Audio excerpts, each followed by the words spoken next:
thank you for joining, and I think we are in the process of setting up the live stream. So in this time, we can do introductions or something. Um, so I know most of the people here, except I think Dr. Priyanka Soni. I don't know. Uh, so I will start with my own introduction. I am Aditi. I am helping in organizing this meetup, and I mostly contribute in open source projects, network scikit image, and yeah, um, yeah. So I'm just going to say next person who should introduce, and then that person would tell the next person. So I'm just going to pass on to Priyanka Soni. Um,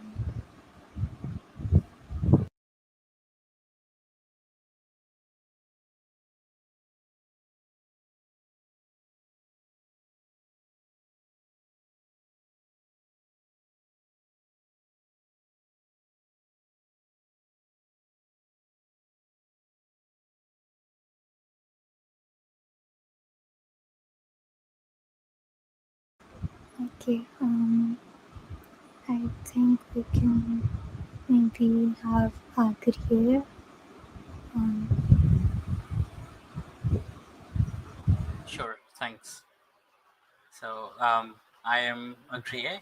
I am a software engineer at Quantsite, and I usually contribute to open source software projects in the scientific Python ecosystem. However, particularly I've been working on Pyodide and JupyterLite for scientific and interactive computing. And I'm also one of the organizers for today's call. So it's a pleasure to have you all joining. I would pass on to the next person I can see on the list. That's Manchunath. Yeah, thank you. Vidya. So myself, Manjunath, I'm currently working as a principal AI engineer at MSG Global Solution. So I'm a speaker for the first speaker today. I think I'll introduce more on that. And thanks for giving the opportunity. Anyway, I'm going to introduce myself more during the talk. So briefly, I have 21 years of experience. Totally, I'm currently software engineering turned into an AI engineer. And generative AI from past 3 years, I'm working on AI and ML. So I will give the more introduction once I'll start presenting on my first talk. So with that, I think next thing in my list is Priyanka is okay. Kai, I think Kai, you can introduce yourself. Thank you. Hello. Yeah, so hi, I'm Kai. I'm a maintainer of SciPy. I've also done quite a bit on NumPy, so I'm pretty involved in the scientific Python community.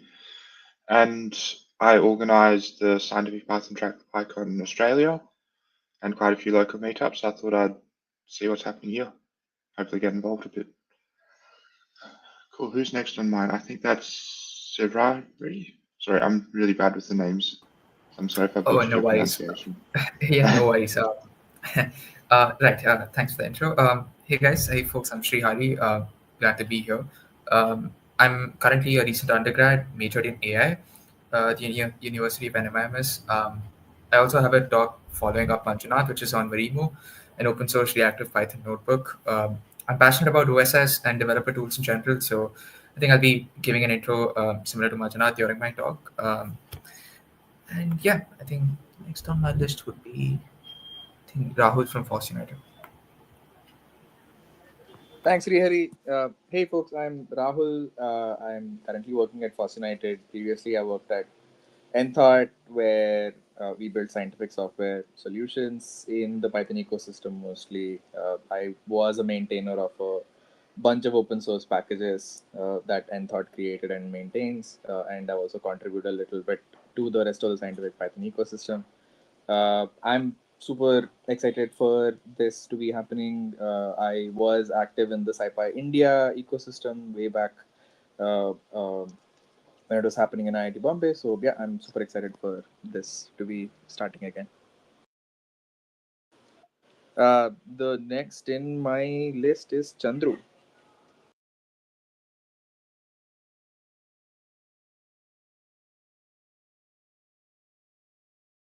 Uh, Chandru or Dr. Priyanka, could you please introduce yourself?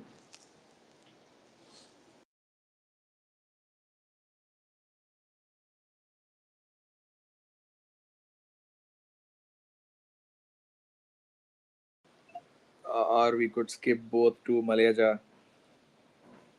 Thanks, Rahul. Hi, everyone. Uh, I'm Malayaja.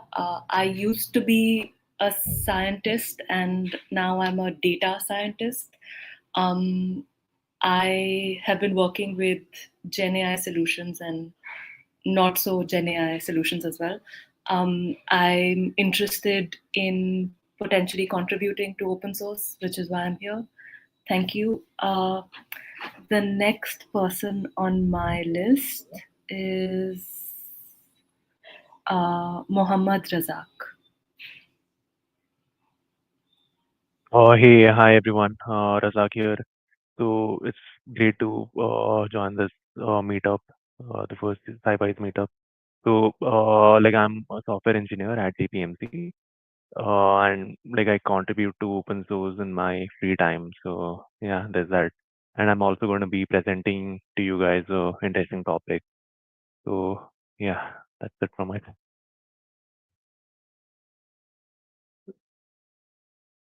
So I see Chandru back, so I guess Chandru can go ahead. Hi everyone, I hope you can hear me. So this is Chandru. I work at a publishing company as a data research engineer, and primarily I am from. I have done my masters in physics. So I'm quite new to this place, and I recently just attended for South India conference. So where I came to know about these things. So I'm quite excited to learn more from you. That's it. Thank you. Thank you everyone for introduction. I think only Priyanka and Vishal are left. So if any one of you want to introduce, go ahead. Otherwise, we can start with the meetup. I'll go. Hi everyone, I am Vishal. I work for FOSS. Uh, I am here helping today the organization SciPy India with the live streaming. Uh, that's it, and I'm happy to see this being started uh, and excited to meet people over here listening to the talks. Awesome.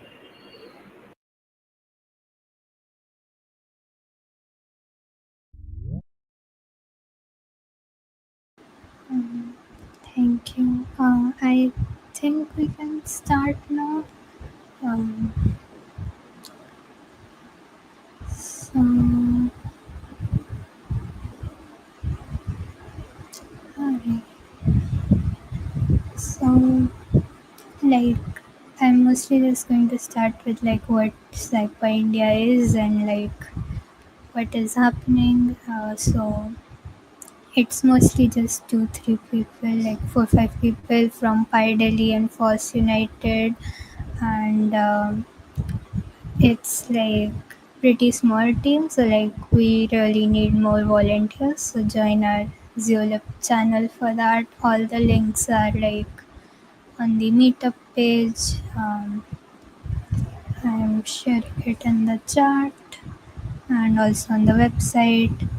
And just be nice to everyone, be respectful, don't do or say anything that might hurt someone else, and just follow the code of conduct. And if you see someone else not following it, then there is a report form on our website that you can use to report that incident, so that we can take preventative measures. And um,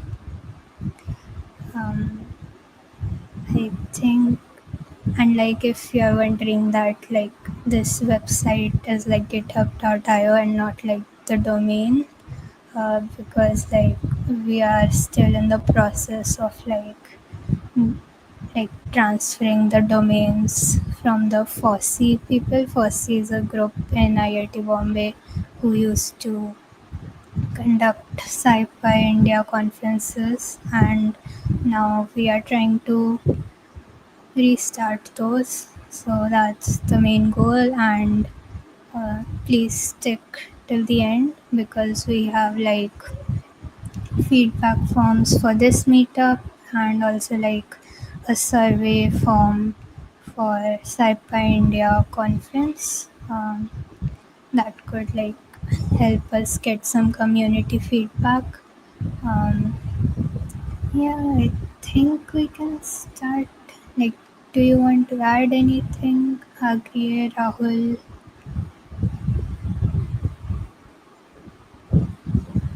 No, I think it's fine. Like you gave a very nice introduction. Um, we just it's I would just say that it's a tight knit and small community. So we are never going to expect as many numbers as let's say larger meetups or larger communities that focus on all of Python. So this is a very small community, and we want to make sure that everyone has a voice here. So please do speak up. Please stay till the end of the call, and like if you want to like leave for some time in between, that's fine. It's completely okay. And please do fill our feedback forms as Aditi mentions, because that is something that we will use to gauge interest for a potential in-person conference in India at a metropolitan city in December. Thanks. Yeah, no, that sounds great. I think I just wanted to want add one small thing. Uh, Personally, like one of the reasons why I love the SciPy India conference is because it wasn't as much about the technology as it was about how the technology was being applied. And yeah, the SciPy India conference become a great place to get together with not just the scientific Python community, but the scientific software ecosystem as a whole. So yeah, if you know anyone who's interested in the scientific software ecosystem in general, whether they're working in it or whether they're interested in any of these things, academia, industry, uh, tell them and bring your friends along.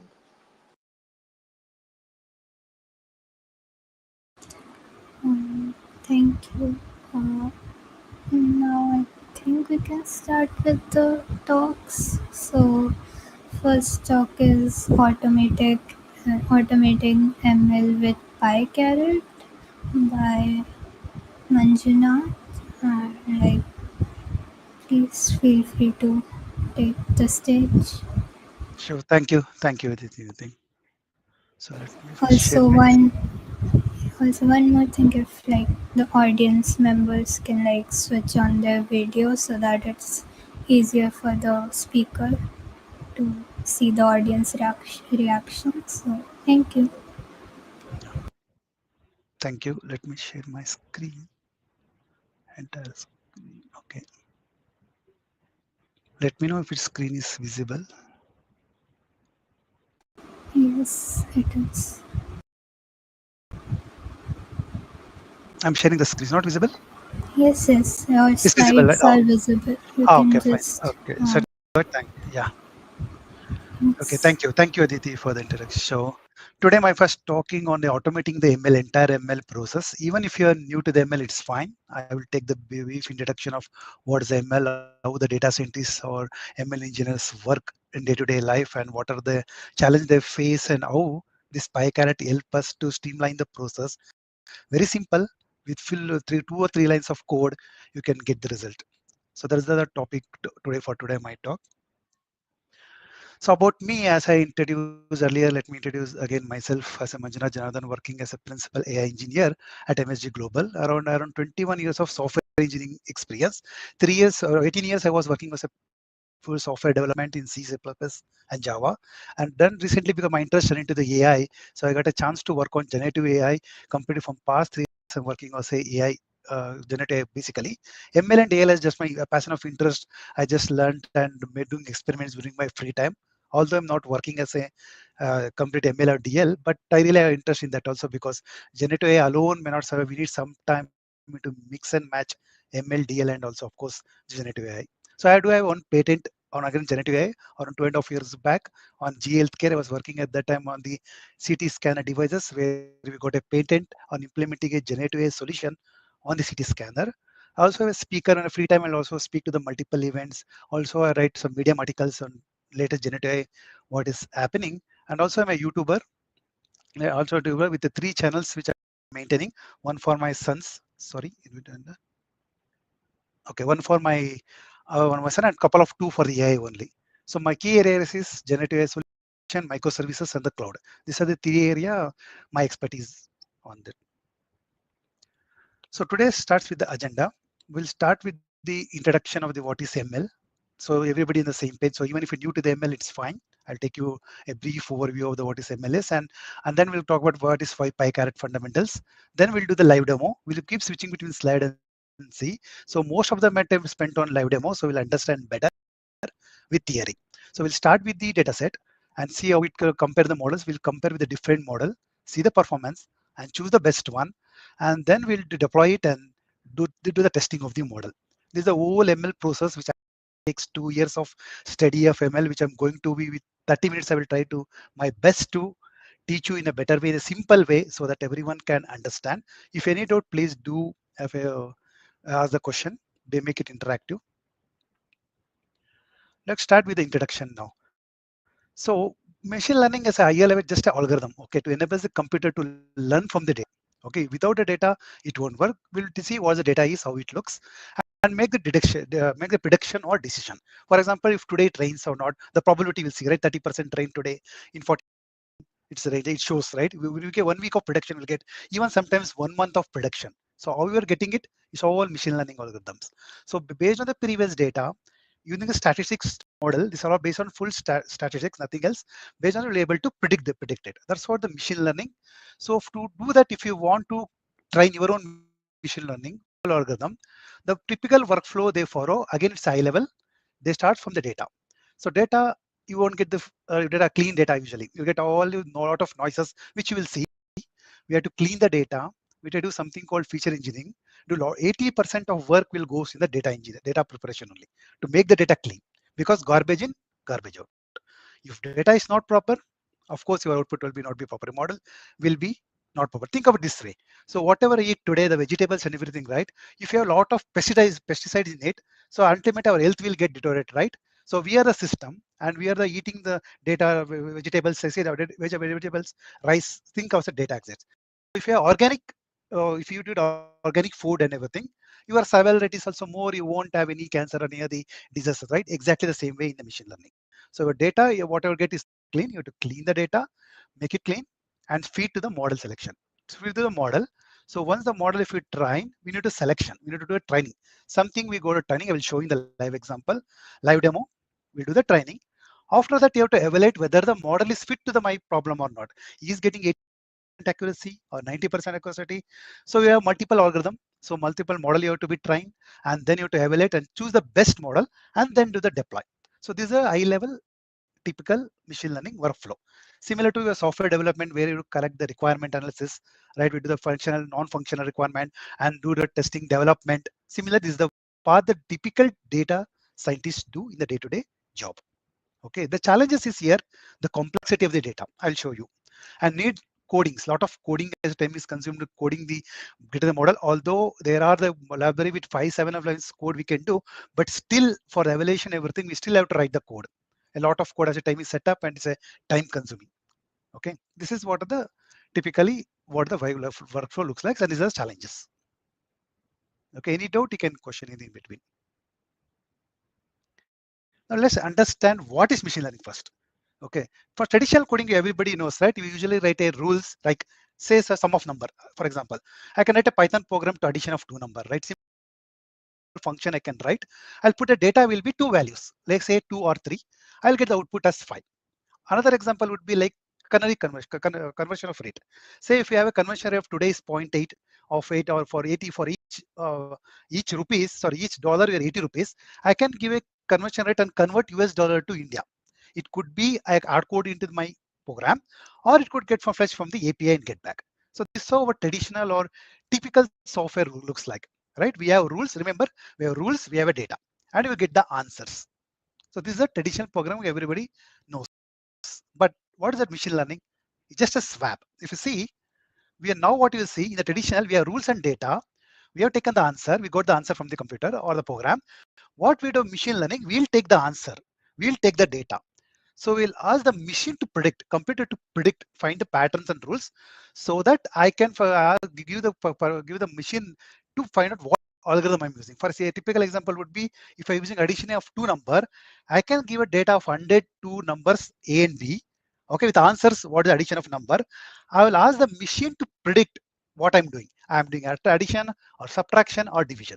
So machine going to learn and give the what is the pattern or the rules or the function we are using. That is a machine learning. You might question, why do you need a machine learning? Why can't we do traditional? For some of the numbers is fine, but weather data you cannot predict, right?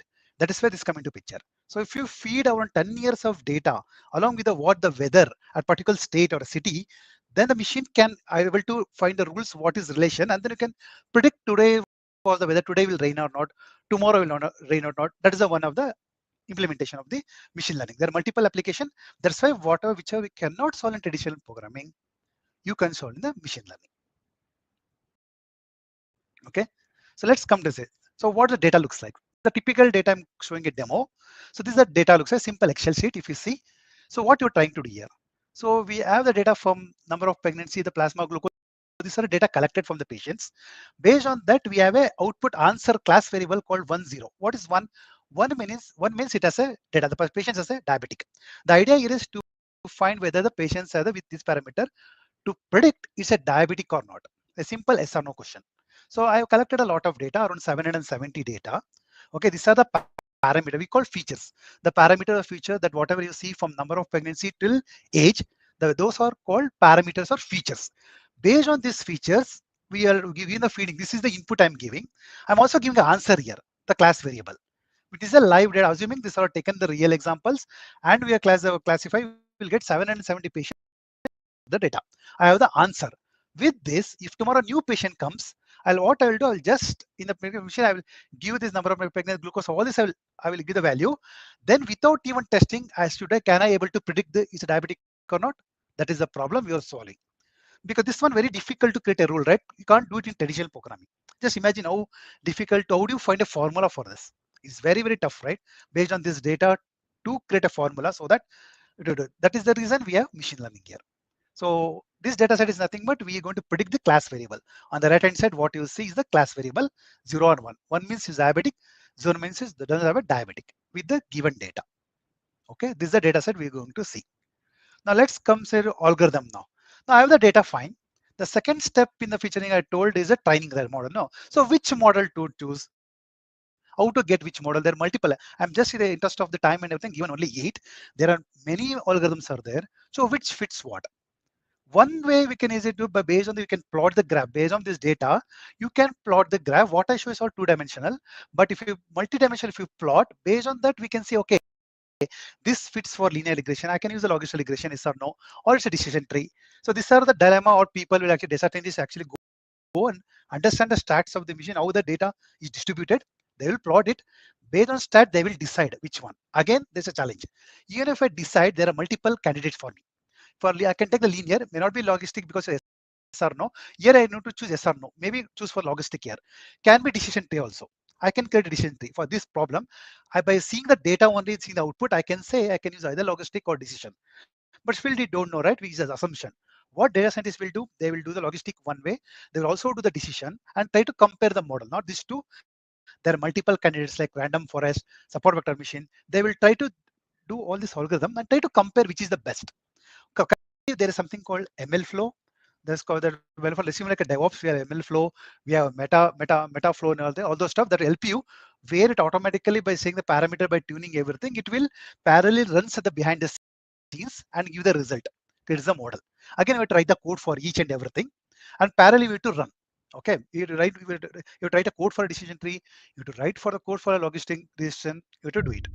So this is the dilemma they will use to face. Okay, typically when I get the feedback, somewhere 3 hours it will take. Sometimes it will take a month to do this job to find out the best model. Okay. Now again, there is one problem here. The data, something this is the biggest problem here. Data is not a clean. You won't get the data properly. So if you see an example here, the location, if you see the US, Canada, France is there, but it's very difficult to put in the machine learning because I understand only zeros and ones, not the US or Canada. So we have to do something called one-odd encoding or encoding, something like we need to make like a matrix. Like if it is USA, it is a 100. If a Canada, it is 010. If it is a France, it is 001. If there's another hand, then 4 countries, then I have to make 0001. So the lot of missing information is also there. We have to do something called encoding, something called encoding. I'll show what is that, and also some information are missing now. The dice is missing here. And you can see a duplicate entry. You can see the 3 and 6 is duplicate entry. We need to remove the duplicate entry before going to training. And see the format here. It's very bad, right? Click on the app. It says yes, 100 is there. So yes and 1 is again very difficult to interrupt. We have to clean the data. So to yes is 1, you have to make the change the data. Then for the missing location, you have to fill something based on the mean, or there's so many formulas or mathematical methods are there where we can fill the missing information. It could be average, or it could be random, or we can delete it also, but we usually should not delete the entry. Okay, those are the thing challenges we face. This is called feature engineering in machine learning. At eye level, there are a lot of other things are there to feature engineering, but understand this is one of the challenges. I hope everything is clear. So what actually the difficulties, the challenges are faced in the data, a typical data scientist jobs. Not only that, we have another one big problem here. Let's take here a simple example. I have a age and salary, but age, if you see, numbers are within 1 to 100, right? One approximately 100, but salaries are too high. It's around 5 digit. But this is difficult for the machine when you model it in the machine learning. The reason because the values are very high. We cannot contrast between age and salary. Machine doesn't know what is age and the salary actually. So for that, what we do something called normalization. This is one example of X norm. I'm given the normalization, but there are multiple methods there. But for example, let's keep it simple. So we have to normalize in such a way that the value between age and salary should be within a range. In this case, 0 to 1.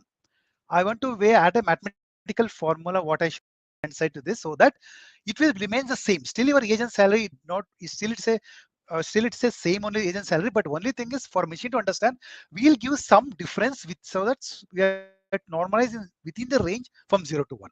Why? Because machine learning can easily understand, can easily correlate between the formal algorithm or a based on these two input values, okay, based on the age and salary. So we need to, if you see the right hand side, you see when you do a normalization, apply the formula, it comes within 0 and 1, and this is better actually. This is called feature scaling. This is another thing we have to do. One is missing value, what we saw missing value, all those stuff you have to take care.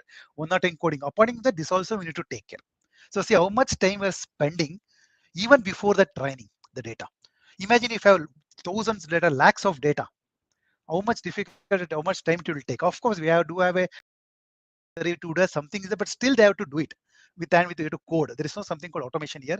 We have to do it within and to do all the thing and verify the fact. Okay, these are another challenges from the data. So let us goes on. Now once we've done everything here, if you see a typical program, right, it's very small. If it is a typical program, now say as example linear regression. Let me try with the linear regression. We'll decide to go that. If you see, I'm loading the library. I'm splitting the data. Assuming data is clean now. Data is clean. After the cleaning, we'll split the data. I'm taking 30% of tested, 0.3 if you see here. And I will take some random set and create just I will call one linear regression. That's it. The scalerness, everything. I just call the linear regression. It does all the mathematics fitting and all the stuff it does at the back end. All the mathematical statistical collection it does. It try to fit the graph which I shown in the picture. If you see the linear regression, the first one, it try to fit the line basically. Okay, basically if I fit the line, you select automatically the least error between the data points. The dot what you see is the data points. So it will calculate the error automatically and say the will fit in such a way the error is minimum. The idea is error is minimum. The error are nothing but outside the line. It's all the errors actually. So try to fit the line best fit so that when a new data come, it can predict approximately. Okay, no model will be 100% accurate by the way. Okay, so that's what it does automatically with just one line of code, and we do the fit, then we do the prediction. Once you do the prediction, then you do the evaluation. You do so many other things you have to do. I will show you. Okay, this is the linear. If you want to change another model, everything remains same. See, I just changed logistic regression here. Can you see the these two slide? There is no change. Only two lines of change. Only the model got changed and import has changed. I'm just swapping between to understand clearly. So I will do this again. I will take this data, do the prediction, and make the data. Like that, you keep going. Okay. Then once you're done, you have to evaluate the model. So this is a simple code with something called confusion matrix and AUC score. I will show you what is that AUC and confusion matrix. So these are the things they will you do calculate to find the performance of the model in typical machine learning flow. Okay, this is what they will do. Again, see the idea of what I'm pointing here. See the number of lines code you are doing it. Okay, we have to you have to import the confusion matrix library. You have to ROC, you have to import, and then you have to plot it. Okay, this is the idea. So you have to there's a line this many for each model. You have to line this many line of code. Plus you have to predict this one. There are multiple other error. There's so many other things I will show you to plot everything. You have to plot in Matplotlib or Seaborn yourself manually. Again, consumes lot of time actually. This is a typical workflow, and this is how the confusion matrix looks like. You have to again you have to calculate the precision recall. This can be calculated with the confusion matrix. I'm giving the formula how accurate. For diabetes also I need to calculate this. So I have to write the code for it, import the math of library, import the confusion matrix, and then plot it so that I will get something like this what you see. Okay, this is a one set, but there are multiple AUC and everything curve. You have to do it manually. Okay, this is the what we do in matrix actually. We'll this is a typical. You may not understand this fine, but just understand what they're going to do. Okay, because within a this is too with you cannot explain within 30 minutes. I cannot explain what stats and what is this, but high level just understand what's happening here. Okay, so with this, let's see why Paracat come into picture now. Why Paracat is now I show me the live demo. I will show it's a low code.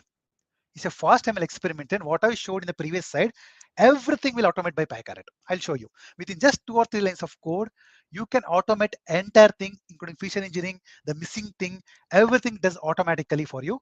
And also it automatically takes multiple models, maybe 12 or 15, and gives us one result in one single format. It has a clean API. It trains, it compares, it tunes everything automatically. Everything does behind the scenes. It's a black box completely it does, and also to imputation. Impute is something but the values which are missing, and feature selection also it does, pre-processing also it does, and multiple benchmarking also does in one command. I'll show you that in the live demo. So this is all what I showed from beginning to here. The pain of the data scientist all will take by with this 3 lines of code. That's the beauty of the PyCaret. Everything does automatically behind the scenes what data scientists used to do using the same scikit-learn library, using the same libraries we used. Okay, we'll see the live demo, then we'll understand better what is happening. Okay, let's switch back to the live demo. Okay, so let's go to the demo one. So here I just try to install only one library, nothing else. Pip install this, it should be done. I'm doing running everything locally.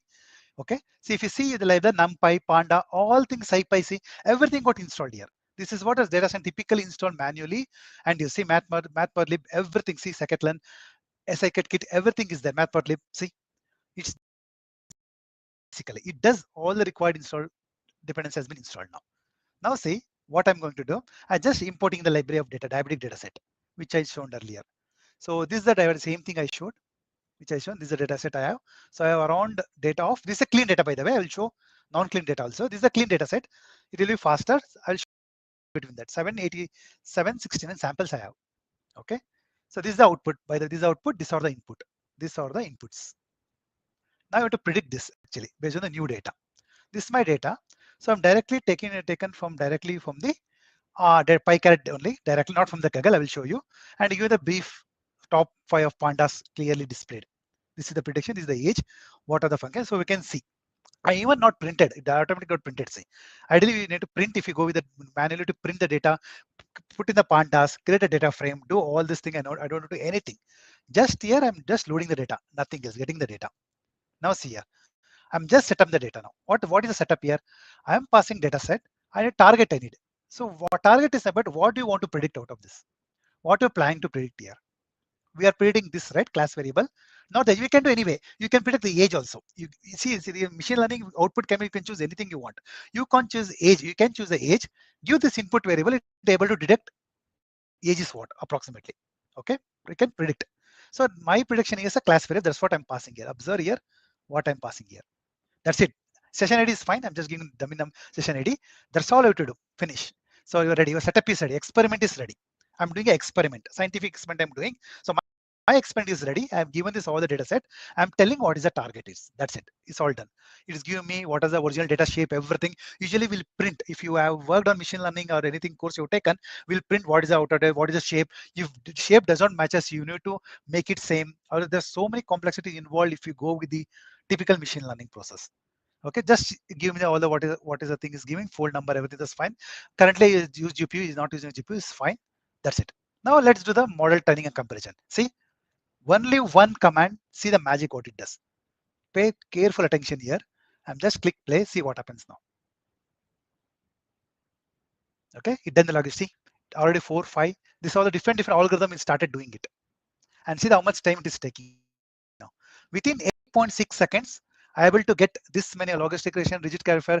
All this algorithm has tried and found out the accuracy is 0.7 for the linear logistic regression. Why logistic? Because yes or no. Correct. That's why it was very good. I told you output is yes or no, right? Remember, logistic is nothing but where we do yes or no. Means here diabetic is there or not. And it give me accuracy, AUC, recall, all the value it got it within 8.6 seconds. Not one model.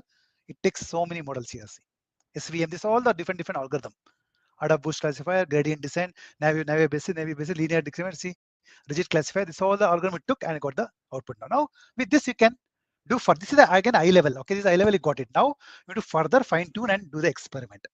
Okay, for this we'll take it as random classifier or we'll take a random forest classifier. We'll just take RF now. Although data is not good, we'll just for the example we'll take it. Okay, we'll just get a random. I can do anything. I've just took RF. Just for RF. So this is only you'll get a compare, just a comparison by the way. We are not, model is not ready now. We cannot directly use now. Nothing can be used. You simply give the high level comparison with the data. Okay, say I chose random forest. Now you have to create the model out of it. To start training, you have to create the model. Okay, so now we'll go here. Let me play. Now I got the model. Now you get a brief accuracy for each one, training and a mean and standard deviation, everything it gave me. You get all the MCC, all the values I gave. What is the mean? It gives this answer for this within 0.2 seconds. Able to did the model has been created now. Your model is ready. So no need to feed, no need to anything. Now we need to tune the better performance. Okay. Now this is called hyperparameter. That means see here the hyperparameter learning rate is there. Data sampling. We have to mix the data. That's all a machine learning where we try to make the learning rate keep changing and do experiment. Lot of experiment we'll do and then training. Here I don't have to do anything with one line of code. I don't have to change any of the parameters. Just one line. It will does multiple iteration and do the tuning, perfect tuning, and model will be ready. So learning that everything will changes automatically to get the gradient descent to find the exact match of that everything will tries and give the will tune the model now. And I get very quick 1.8 second it did everything is locally, no internet is running on my laptop. It's done the job. Then visualize, right? See now. Again evaluate only one command you see or what are you will get it. Okay, just one command, evaluate. Okay, now it give me the flow, what is done. It took the raw data, it got simple imputer. It did some imputes. Maybe some of them, maybe the missing it corrected. It did a simple. Then it cleaned the column names. It cleaned the column names. Maybe the column names, some of them may not be properly. It cleaned it, and then it got a random forest classifier because I did this. See, it clearly show exactly what step it did. I will show one more small demo where we already ran, where it will be more because the data is not good. This is a clean data. In my case, the data is very, very clean. So you got within 4 steps, I got the answer. Now see, hyperparameter. Click this. These are the hyperparameters it used. Now see, you see the plot graph already ready. I'm not doing anything. See the confusion matrix, which I showed it. The same thing I showed in the slide. See the confirmation ready. I'm not creating a single line of code. I got all the threshold. It will take time. As soon as I click, it started running in the backend. Okay, it's see. I got the suppression, recall, if and all this. Maybe you may not understand this. This is perfectly fine. You're new to the ML. It's perfectly fine. But this is typically what data scientists will do. I just want to say that this is what typically they will use this static method, see the what is the precision and recall, and decide which model is best. Okay, see, it's going to get prediction error. How much error it got here? Out of this is how much error? What is this much of error we got? We saw everything will get class report, heat mapping, everything we can just by feature selection.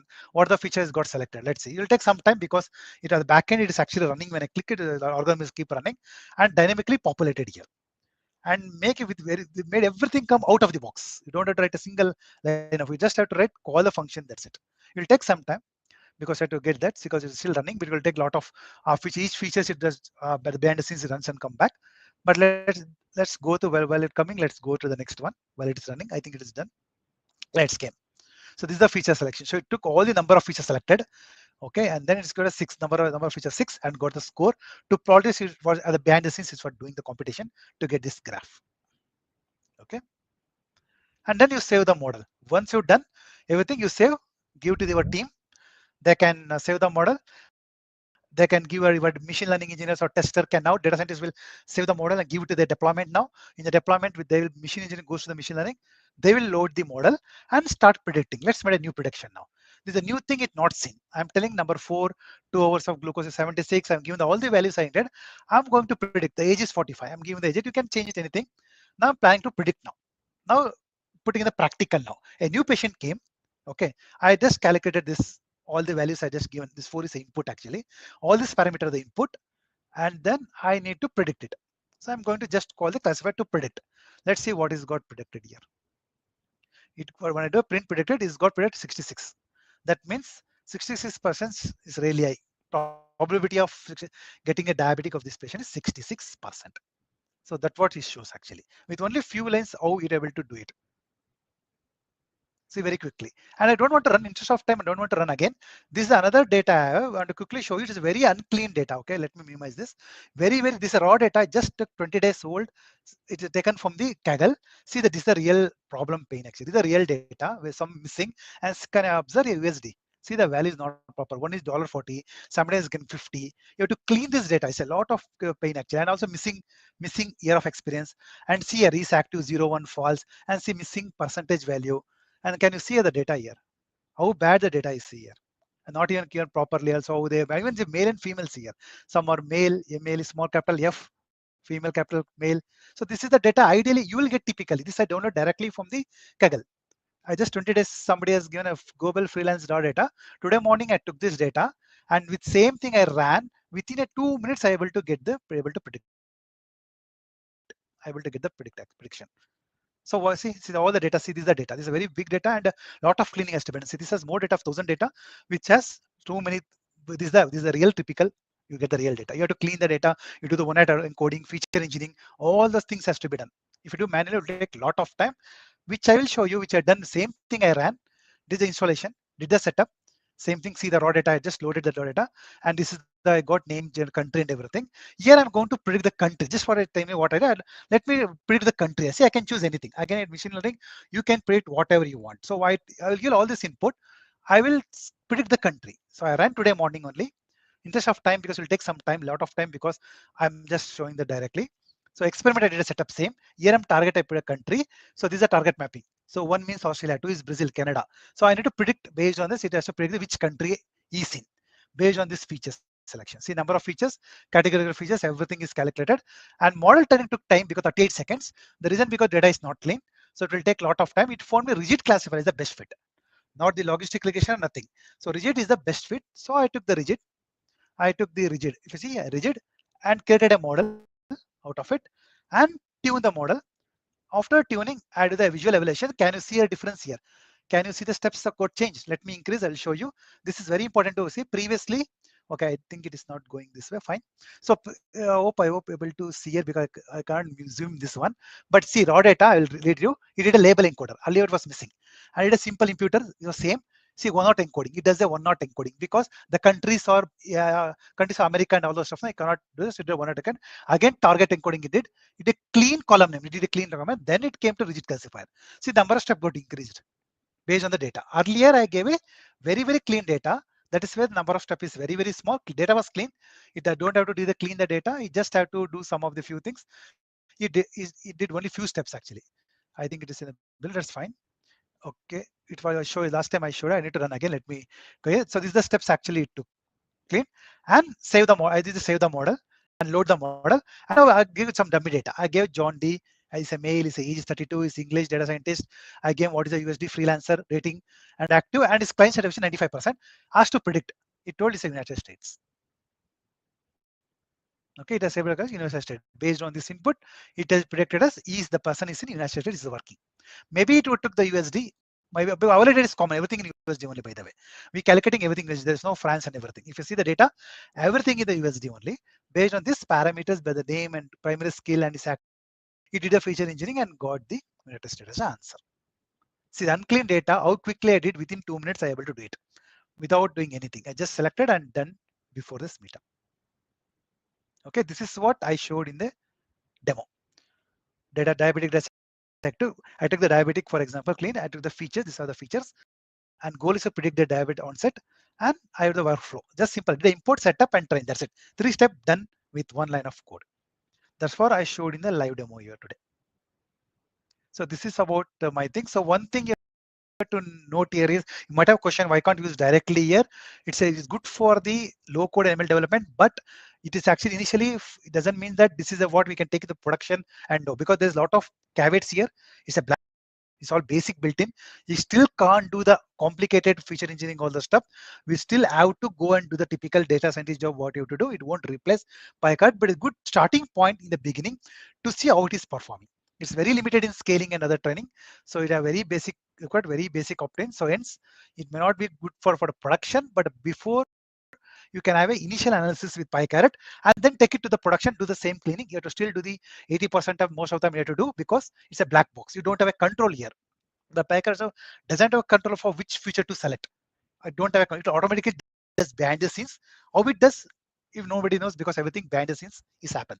That is the one disadvantage. So it's good for the, what the conclusion is, it's good for the rapid prototyping and education at given in the this one, and easily model comparison we can do very quickly, and also it enables the efficient development testing, and it streamlines the workflow. So that is the whole key takeaway you want to take from this session. So if you are a data scientist or want to learn, it's still the typical old, still it's valid, but this one is good way for rapid prototyping and education purpose only.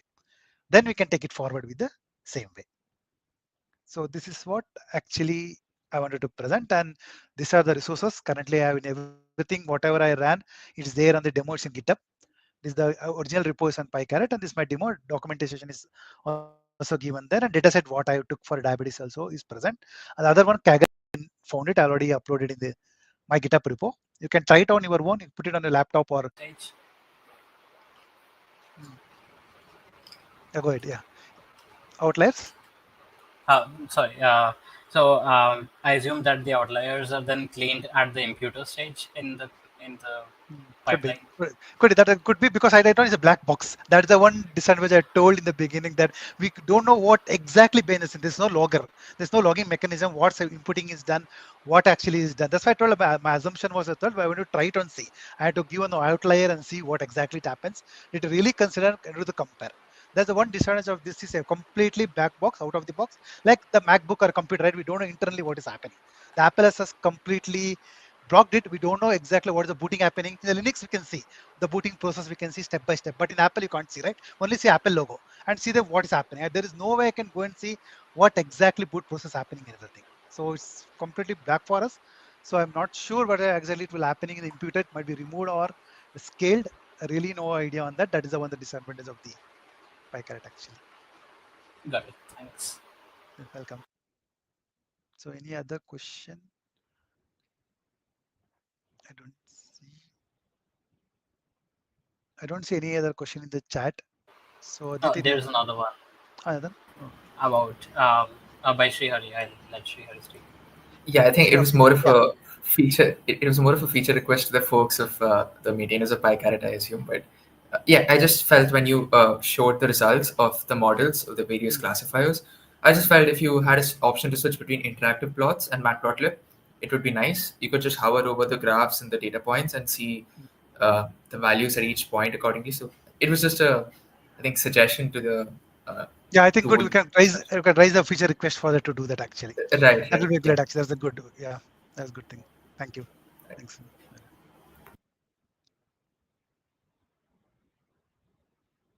So any other question? I think I'll already 5 minutes more than this session. Okay. Thank you for the talk. It was Thank you. very nice. Let's move on to our next talk about Marimo, an open source reactive Python notebook by Srihari. So, go ahead. Sure. I'll just start sharing my screen. Let me know if I'm audible and visible, by the way. This is good? Yes. Yes. Right. Hope this appears. Okay, right. So, hey folks, I'm Srihari, currently an intern and also a contributor to the Marimo project. I'll be giving a talk about Marimo on the whole, how the project came to be, uh, why I submitted the CFP. So, submitted the CFP under the scientific tools and scientific computation and tools track.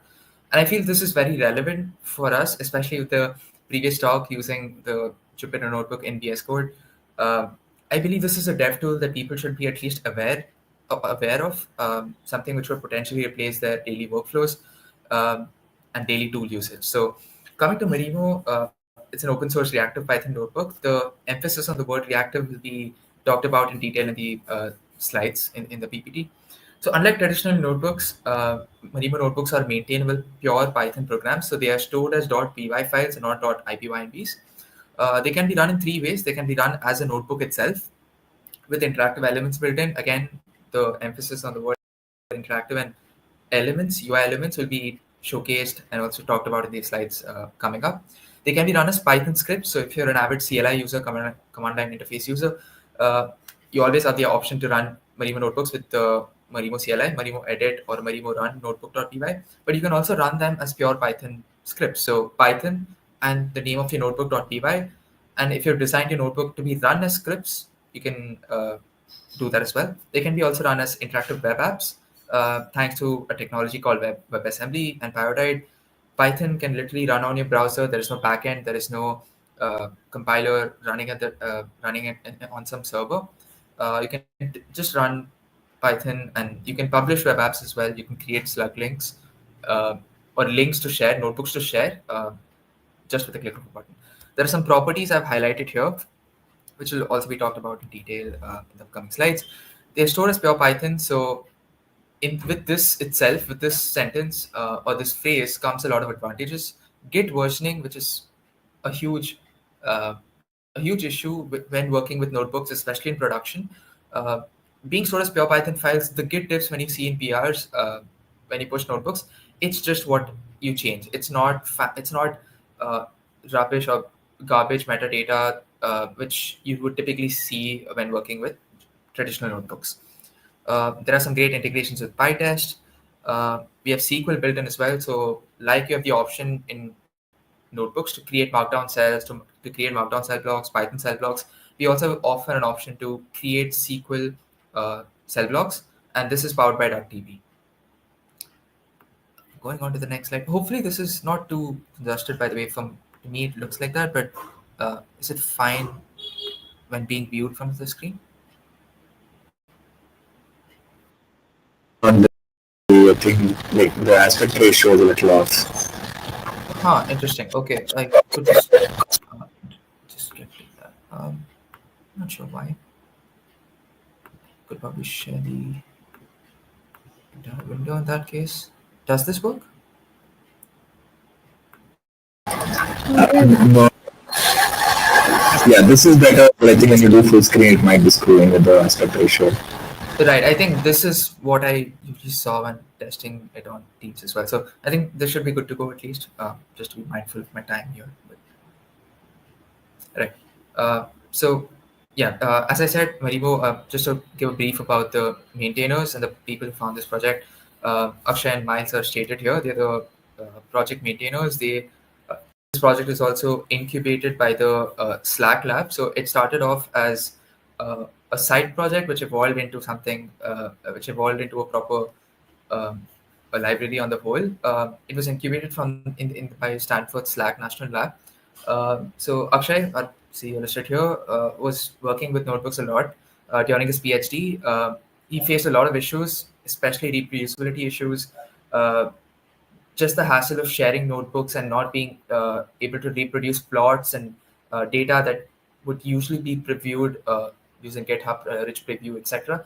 Those were just not the case. So when you used to rerun notebooks, it used to be you could run into errors, you could run into different plots, different plots in general, and that was a huge issue because of the way cells are rerun. You could run the top cell and you could run cells in any order, which caused a lot of issues. So the history of this project is basically it was incubated in the Stanford lab for about they had a grant for 2 years. We also received funding, by the way, which is also highlighted in the slides at the end. But yeah, this is it. It started out as a project at the end of his PhD, and evolved into something which he could then later work on full time. A lot of iterations based on feedbacks provided by his peer scientists and colleagues at that time. This popular notebook, by the way, is also a very popular notebook that we showcase on our gallery page. It is made by a research scientist, and it's on signal decomposition. You can check this hyperlink out. Hopefully, I can publish this notebook as well. But inspired by Pluto, and I'll be talking about inspirations for this whole project. But yeah, the slides coming up. So I'll just start off by saying notebooks are everywhere. So notebooks power breakthroughs in research, especially with the advent of and the boom of industries in ML, AI, LLMs, etc. Most of the work, be it data engineering, data science, uh, ML in general, people work with notebooks. That's not a new thing that we are learning. They level up teaching with literal programming. So something I've experienced firsthand, being an undergrad majoring in AI. I had to work with a lot of notebooks. It could be for a lot of courses. The ability to combine Markdown, the ability to combine cells and have code, everything in one place is very suitable for programming, unlike sharing static PDFs or unlike having PPTs to share about. I think notebook based teaching is picking up and has been picked up for quite a while now. UC Berkeley has the popular partnership with the platform Data Hub, which is essentially Jupyter Notebooks as a service hosted on a platform giving compute. Uh, be it in the industry, I mean, data engineering of the world, you see so many subdomains here, be it the cloud, be it visualization libraries, uh, platforms like Hadoop and Spark. So we've seen three different domains being stated here: academia, research, and industry. So just to quantify and provide some metrics for what I talked about in the previous slides, notebooks by the numbers, there are more than close to 10 billion Jupyter notebooks on GitHub, uh, a growth of more than 170% in Jupyter notebooks. And this number, has, I can assume, has only gone up with all the developments in the field of AI recently. Right. So after having said that, notebooks are everywhere. Notebooks do certainly have problems. So hopefully my screen, yeah. So there was a very popular talk by Joel Cruz at JupyterCon 2018, which at that time definitely, I would say, raised a lot of eyebrows. Um, he was a traditional software engineer who worked with Python, who worked with a lot of languages, and he gave a great talk on why he doesn't like notebooks, working with notebooks in general. There was also a counter video to this raised by none other than Jeremy Howard, countering all points and why notebooks are great to work with. And he also, I mean, all credibility goes to him with his Fast AI course on GitHub, having more than, I think, close to 20 to 30 K stars. He has a whole course developed with notebooks hosted by, I think, probably Gitbook. So yeah, this is very. There have been a lot of testimonials going around Twitter and other social media platforms about not liking notebooks. So coming to the main word that I talked about, reproducibility, which again the author or the maintainer of this project faced as well. Uh, Reproducibility crisis on the whole, I can summarize it by uh, the way the traditional notebooks were built. You could run cells in any order, and unless you had a workflow set up where before closing your session, probably you just reran all the cells, and you could just check whether everything was working as intended. If you didn't do that and you shared about notebooks or you hosted notebooks, you would definitely not see the same thing being reproduced. And these metrics, by the way, here are taken up from the study conducted in 2019. More than 75. So these metrics arise from, I think, close to 1 million notebooks being downloaded from GitHub, but 75% of them just didn't run. So if you clicked on run all on Jupyter Lab or the notebook itself, they just didn't run. You probably encountered an error in some cell block, and close to 96% of them just weren't reproducible. So the outputs that you saw preview on GitHub or uh, whatever was stored as JSON metadata, they weren't reproducible. Be it plots, be it values, just the outputs of cell blocks. So just some screenshots overlaid on top of each other to give an emphasis on the issues that I talked about. So reproducibility arises from something called hidden state. So in these two screenshots posted here, you would see that x equals to 1. You would see the first cell block containing the value x equals to 1. the second cell block, you would assume that 1 should be printed below X, but it's not. In the second screenshot here, you would see that without any variable assignment or value assignment to this variable, the value 0 still gets printed. So this is a sort of, again, going back to the reproducibility issue, this is a huge uh, factor that a lot of scientists, researchers have to deal with, which they shouldn't be dealing with. They should rather focus on the contents of the notebook and the data that they're working with, rather than, I would say, issues dealing with, or issues rooted with the actual tool itself, actual software, which shouldn't be a concern for them. Coming to this screenshot, I think it's safe to assume probably that everyone has this directory somewhere or the other, uh, where there are, we experiment with notebooks. We have these throwaway notebooks for quick data analysis, and we just don't know what content lies in each of these notebooks. It's just a directory of so many notebooks that we probably need to open and delete and rename, or give a name in the first place. And this is a bad practice that we have been encouraged so far, I would say, which I think Marimo doesn't. It forces you to name something first. Coming to Git versioning, I think I talked about it briefly, but this is a base 64 encoded image, showing the Git diff of a base 64 encoded image. And especially because this is stored as JSON metadata, this is something which you would not want to typically see in a GitHub PR, right? If you just reran some cells, the plots changed, I wouldn't want to be seeing this in a PR. This is not the way. I would probably just click on approve and say LGTM, but yeah. Uh, so all of this is again attributing to the study that was conducted back in 2019. So I'm assuming again, probably only been worse so far, the amount of notebooks being used. A production crisis, so it's not compatible with Git. It's not. It's difficult to share as apps. I think Binder does a decent work of hosting notebooks and running it on the web.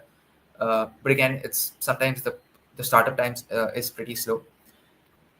So before going on to reactivity that I highlighted, Marimo as an open source reactive Python notebook, I am a firm believer of showing things first and then explaining the theory behind it. So here is an Altair plot. This graph, by the way, is a scatter plot of the popular MNIST data set. So I'll probably hover over these data points. So this is an Altair chart.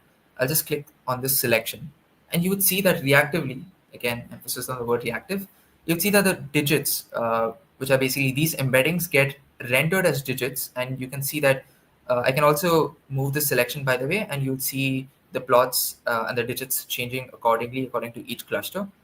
So again, just a demo to showcase what reactivity means before getting into the way it was designed and how it works.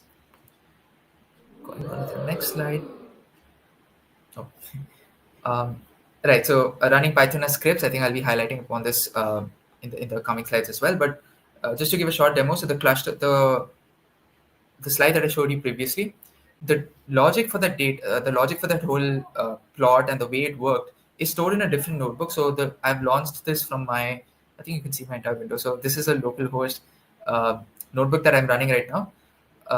And the logic for that is stored in a completely different notebook, and I'm just importing the relevant compute embedding functions and show images. These were the only two that I wanted, that I required. So the entire logic exists in a notebook somewhere, and I'm launching another notebook, importing the relevant functions that I need, just to show you the outputs of the way the demo works. Another cool use case before I talk about reactivity and explain the process. I'm not sure if people are aware of this, but there is a popular benchmarking arena or benchmarking tool called LMSys Arena, which is popular for rating LLMs in general, popularized by Hugging Face as well, but it exists as a different org. This is a much scaled down version of it, I would say. I think that would be a good analogy or a comparison. So here are a couple of model outputs, and your option is to choose which output you think is better. So let's say for this, I think judging by this, it looks funny. I'll click on model A. I'll probably go on to the next example. So so the previous demo focused on interactivity. This demo focuses on, reactivity. This demo focuses on interactivity. So here you see that there are these couple of, let's say, interactive elements or labels. This is a mo.ui.number widget. This is a button. So I can just go on to, let's say, the second example. I'll have that render here. It probably takes some time, right? So yeah, I can just click on model B, and you can keep on rating the model responses. And yeah, I just felt this would be a cool demo to showcase. A much scaled down version of how benchmarking typically works. I guess even when I used to visit the Hugging Face space of the LLMs arena, it used to ask me outputs of which LLM's output response was better. And I just thought this would be a cool way to showcase our native UI elements. Um, right, so reactivity is something I emphasized on a lot. So what is reactivity? React runtime guarantee is what it provides. The code on the page matches the outputs that you see. So anytime I think the demos in the next slide can help you understand this concept better. So implementation is basically a notebook is statically passed into DAGs or directed acyclic graphs with variable defs and refs determining the edges. Uh, Again, I think for these two, I'll probably the second and third, the tabs here, right? They probably help you understand the concept better. So a reactive notebook code on the page matches the outputs that you see, which was also talked about on the previous slide. So I'll just play this demo quickly. Here you see, so before this, you see three cell blocks here. Z equals to y plus 1, Z is being printed. Same with y, same with x. So you can see that y uses the x variable, z uses the y variable, x is just it exists as a as just a variable probably which is not unused per se, but doesn't have any children nodes depending on it. So on running this GIF demo, I probably just wait for it to right. So on changing the okay, probably go back and play it again. So on changing this cell block, which uses the value of x, you would see that this cell block also changed. So that's what reactivity means. Uh, I think if a cell block has children nodes or uh, children nodes depending on it, all those will update accordingly. Similar to Excel, I think I also stated that as an inspiration for the project. But yeah, no hidden state. So coming to again one of the popular demos for this, it would be interesting. Right, it takes a while to probably load, but um,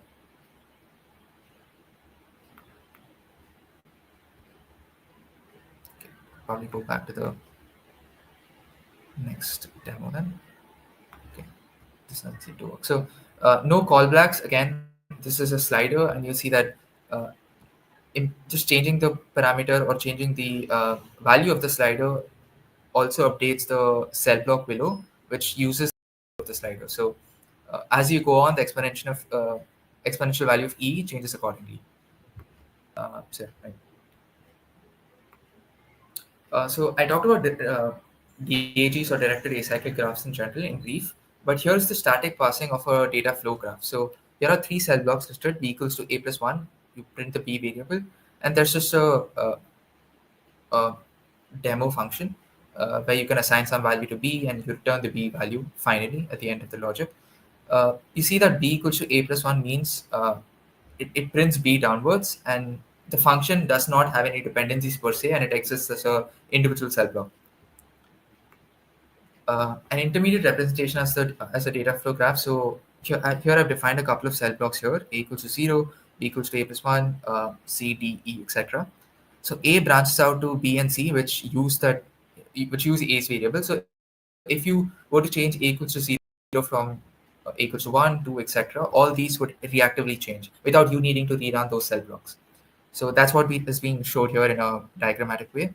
And naturally, as stated in the first slide, you can run these as this is a notebook, this is a script, and this is a web app. Right, runtime rule. So again, I just show that demo again, just to emphasize on how changing the value changes. I used ABC before, and this is now XYZ. The concept remains the same. State pruning, right? So, right, yeah. This is what I wanted to showcase in that particular tab. So when a cell is deleted or modified, this is the hidden state that I talked about, which is a huge issue in traditional notebooks. When a cell is deleted or modified, its definitions or the places or the cell blocks where it's being used should throw some error. And that's not what happens in typical notebooks. But over here, you saw that on deleting this variable, you get an error which is supposed to appear saying that X is not defined. But In the case of the screenshot that I showed before, x equals to 0 was still printed, even though there was no value assigned to it in that in that notebook. Right. A social contract between Marimo and the developers. Here is where I would be talking typically about the trade-offs or the cons, you could say, of using this notebook tool.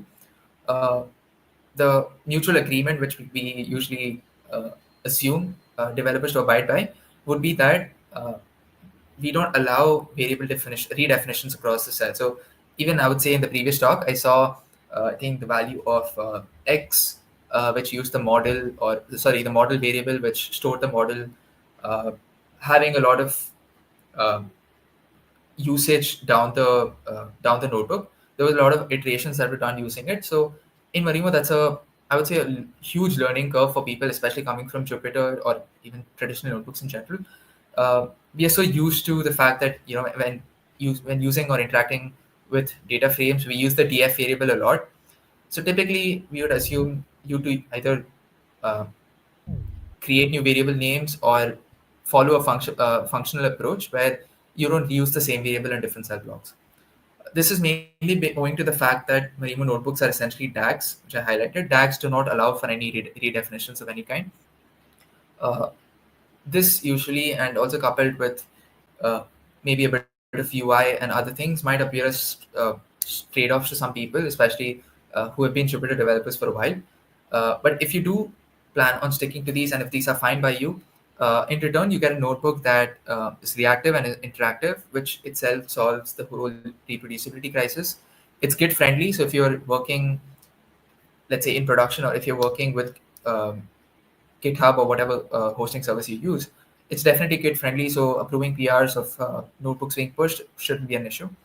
It's designed for data, so especially data frames, we have a lot of these intuitive tools, built-in tools, where you can apply aggregations, you can apply, uh, uh, you can interact and actually pretty much interact with your data without having to write code for it, Polars or Pandas code for it. You can just do that via the UI. It's shareable as interactive web apps, again, thanks to WebAssembly. Most of these are hyperlinked, and you can visit them in the respective documentation. We have also strong integrations with PyTest and DocTest, where you can test cell blocks individually. So, especially as an educator, if you want your students to complete, say, functions like the throwaway function that I just showed in the previous slides, uh, you could just create a PyTest sort of a cell block where you could just verify their outputs, and this is like sort of an auto grading thing that would be simplified for you essentially. Again, a modern editor, some cool a lot of rollouts with AI integrations with various model providers in the recent couple of months. Right. So yeah, I think even before sharing my screen, you probably saw this already, but this is the point where I'll be exiting my full screen. Hopefully, right. Yeah, takes a while. So this whole presentation is also a Marimo notebook, by the way, something I just wanted to highlight. Uh, this is essentially the whole code for the presentation, something I developed here. So you can see that I just went through the social contract between Marimo developers. So what I mainly wanted to highlight here is not the fact that this presentation is also a Marimo notebook, so a cool way of dog fooding and using our dev tool, but the comments that you would see, which exists at the top of the notebook. So this is essentially the packages that I use to for this whole presentation. So if you saw the scatter plots for the MNIST data set, that uses the Altair library. There's also a couple of matplotlib graphs that I've been using for this. The pandas and polars library are also used. So this is a strong PEP proposal. PEP 723 was the Python proposal, which inlined the dependencies to the start of the notebook. So uh, we have tight integrations with UV as the Python Hey, module. sweetie. Sorry, but 5 more minutes. Oh, right, sure. Yeah, thank you. So this is the Python package management tool, where all dependencies are inlined, and you don't need to worry about requirements.txt files and installing uh, things via Conda, which can be complicated sometimes. But yeah, but thanks for reminding me of the time limit as well. Probably try to abide by that. So talked about reactivity.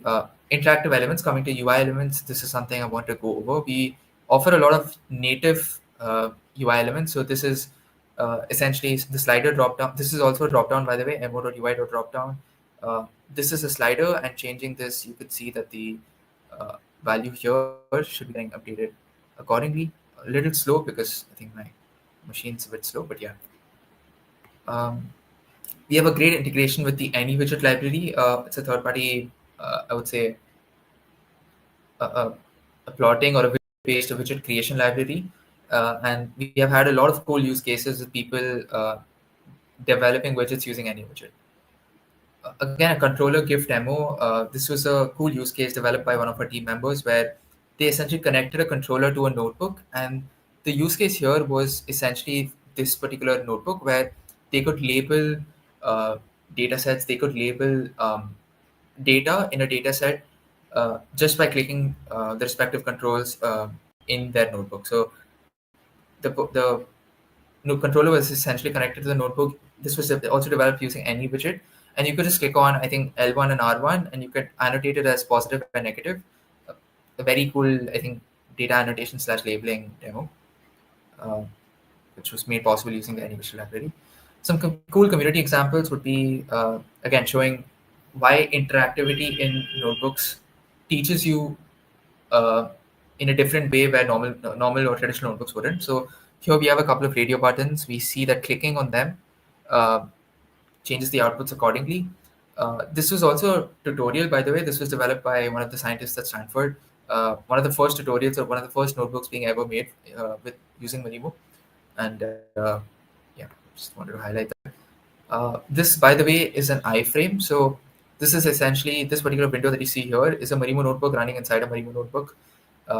Probably Marimo Inception happening right now. But this is, again, I think this is the open layers demo, something I wanted to showcase because it's a cool geospatial library, and you just click on app view right now. And you can see that I can just scroll into these demos, and this runs on your web browser without you needing to install anything. So I think I could probably reference or post this link in chat, but yeah. Um, so community integration. So DeepML was a platform that I came across a while back, which is in short, I could say it's lead code, but for machine learning and AI, learning AI concepts and implementing them. It's a problem solving website. And one of the first integrations I launched, which also eventually led to my internship here at Marimo, was the fact that I introduced an interactive learning tab here, where be it any sort of ML concept or whatever topics were already available on the site, I created interactive learning tabs, which were essentially Marimo notebooks. And I hated the typical SDE lead code based approach of learning, where you had your input test cases, output test cases, and you just had to write code to match those. But I felt that this particular platform could use something called interactive learning, where you would understand the concept first, you would do it, you'd play around with the parameters, and you would see how k-means works in k-means as an example here, how k-means works firstly before implementing a solution for the same. Uh, so one of our this is a platform that we launched also recently, again free to use. This was one of the popular issues in the Collab repository for supporting Marimo Notebook in Collab, due to which we launched something called Molab. Again, iconic considering the name. Where so typically we also have a community platform where you can run a lot of notebooks. There is a limitation to it because of certain packages not working, like PyTorch. But with Molab, you can also create like these notebooks, sandbox notebooks, where you can run notebooks like you typically would in other platforms as well. So here's our repo. We also support SQL embedding, so you can create a SQL cell as you would typically for a Markdown cell block or a Python cell block. Some testimonials about people liking Minimo. It's pulled from sources like Reddit and Hacker News. People have said that they've fixed Python notebooks, which is nice coming from them. Personally, I'm a huge fan of education and educational content creation in general. So for people to and professors to adopt Marimo for their courses has been great. I've been personally responsible for course conversions, lab notebook conversions from Jupyter to uh, Marimo, and make them interactive. And we have had people and students attesting to the fact that it's easier to learn when you play around with stuff in your notebook. Uh, again, Marimo is growing fast. We have had, I think, collectively 4 million downloads from PyPy and Conda, 14.4K GitHub stars. In follow up to our the funding that I targeted in the first slide, after the Stanford grant, it's also funded by AIX Ventures. It's a venture firm, and a couple of I think VCs as well. Yeah, angel investors.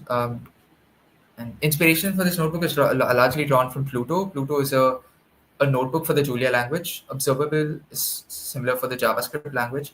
Project Jupyter, of course, and Excel for bringing reactivity in light to the first place. Again, I think we surpassed Jupyter in terms of stars as well recently. Some cool relevant features. I think I'm just completing the presentation, but it also works well with Jupyter Hub. So if you host Jupyter as a service and you uh, have your complete workflow set up in it, you can also, there's a plugin that is built by a community member where you can have the Marimo icon beside your Jupyter notebook. We have great integration with MKDocs and Quarto. Quarto, I think I have an example showcasing here. This is essentially the portfolio website of a person, of a senior researcher at the Nokia Bell Labs, and he uses Quarto for his portfolio website. So for a blog, he just used the Quarto plugin with Marimo, and this is essentially a notebook, and you can again interact with these elements, and you'll see them being updated reactively.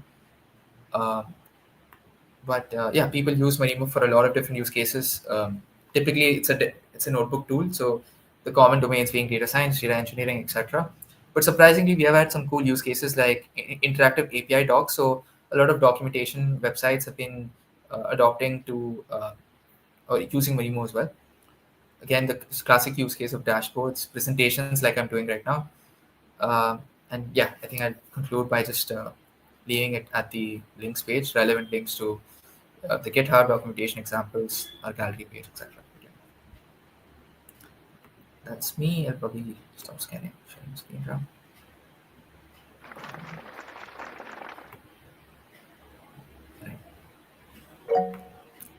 Any questions per se?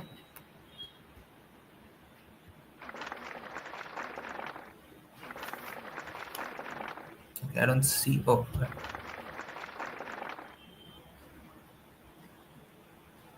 Yeah, I think I'm seeing one question. I'll just probably read through it now.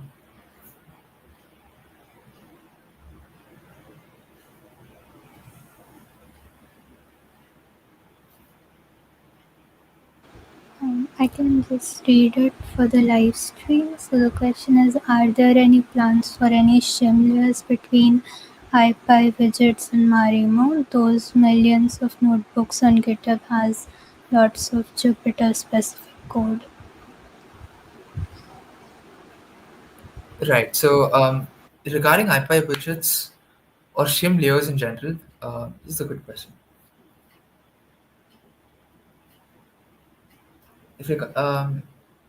Could you just elaborate on this? I'm considering a use case where. Could you just elaborate on the first point? I would love to get some clarity about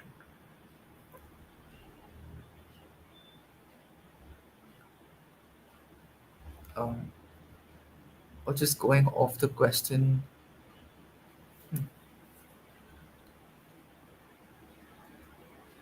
Right, there are a lot of notebooks with Jupyter-specific code.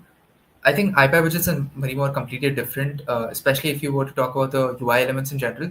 The way SciPy widgets is built is, even though you can use widgets like sliders using SciPy widgets, I think it all falls back to the deterministic calling that I probably highlighted in the slides as well. But uh, Marimo is more seamless. I'm not just saying it because being a contributor or an intern here, but experiencing it in collab when I use SciPy widgets, it's more the callback takes time. There's a lot of, not sure latency is the right word to use, but there's a lot of delay in things updating. But yeah, I probably need to. Yeah, I think that would be my answer per se. Not sure if it answers your question, but yeah. Also, the second point is building on top of Marimo. Is the CL assignment? Right. So, is this the CLA assignment would be?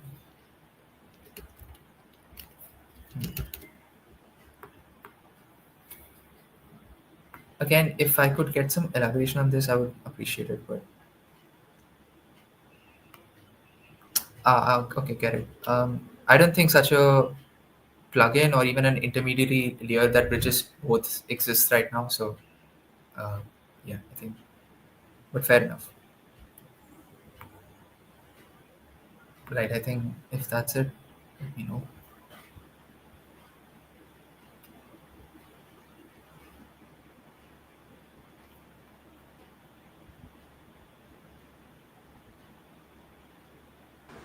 Like, there are some more comments by Mridul. If you would scroll down. Oh, right. If this question is regarding Marimo being open source, it will continue to remain open source. It will still remain under the same Apache 2.0 license, if that's what you want to clarity. All right. So, yeah, you had the experience with Terraform, but yeah, I think I can give the guarantee that it will continue to remain under the same license. Marimo will always remain open source, if that answers your question. But yeah.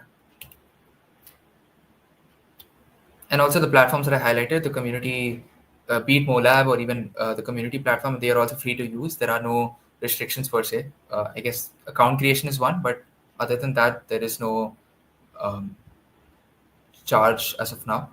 For Molab, if you want GPU resources, I think there is we have a contact us page where you could highlight your use case, and based on that, I think uh, there might be pricing involved. But other than that, most of the talk and the tools that have been highlighted here will continue to remain open source, and free.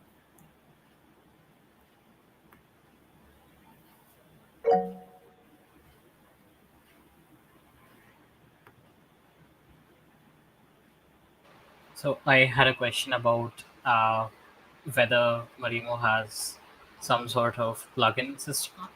So, for example, Jupyter Lab is widely known for its plugin system in the sense that you can essentially link to any JavaScript library out there.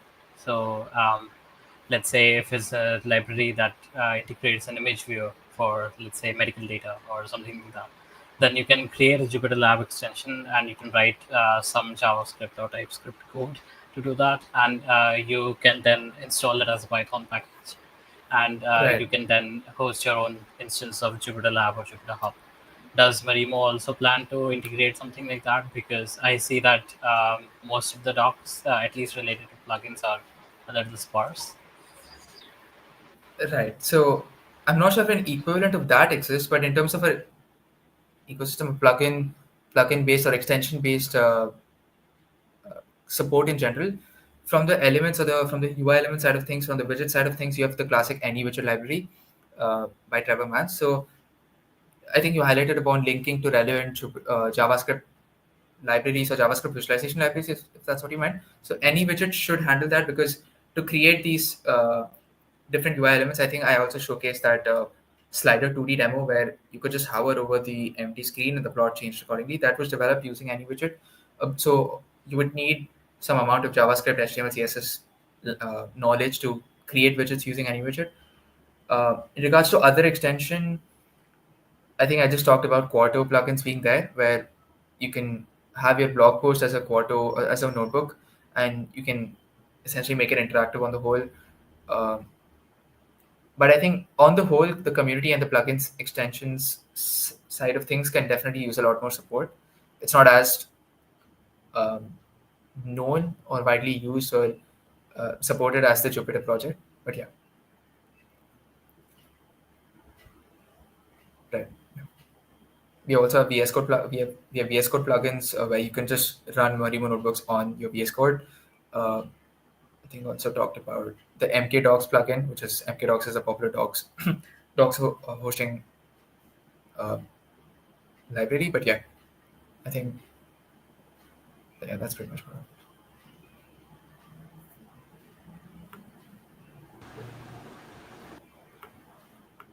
Uh, but yeah, feel free to reach out to me if you have any other doubts which I couldn't answer per se right now, or even if the ones that I answered didn't fully clarify your questions for you. Thanks, Srihari. Please consider leaving your contact details in the chat so that people can follow up with you.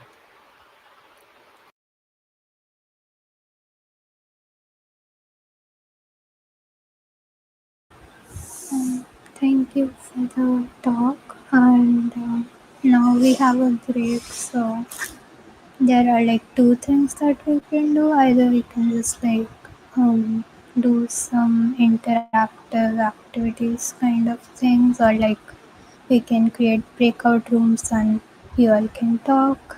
So which one would you all prefer? Just write one or two, I think, in the chat.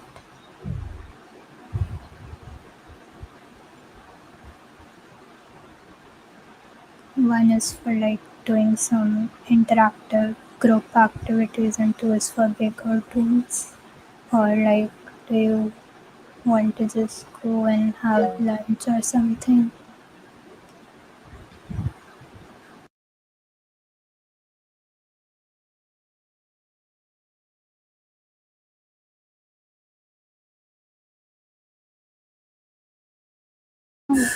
Right, Rahul, if you want to speak, we can.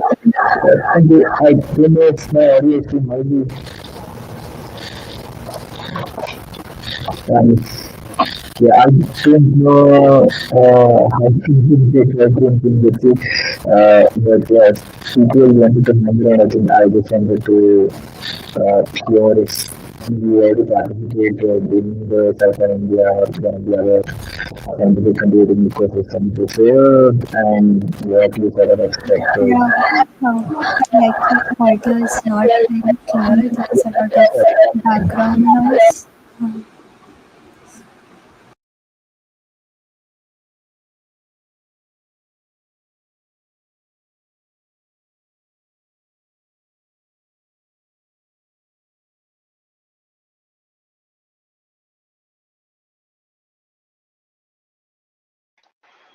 Thank you. Hopefully that is better. Yeah, if you're hanging around here instead of going away on a break, I think I just wanted to hear if you participated in the scientific computing ecosystem before and what your experience was and what you were sort of expecting from this community. Because yeah, it's like we are trying to understand how we want to uh, uh, yeah, like what the community wants from us, what the community needs from us, and like yeah, hearing from you is probably going to be the best way to figure out how we want to uh, do the meetups, what we want to focus on in the meetups, where we should find the people, and so on and so forth. Yeah, any thoughts and comments that you have? Like, I can go.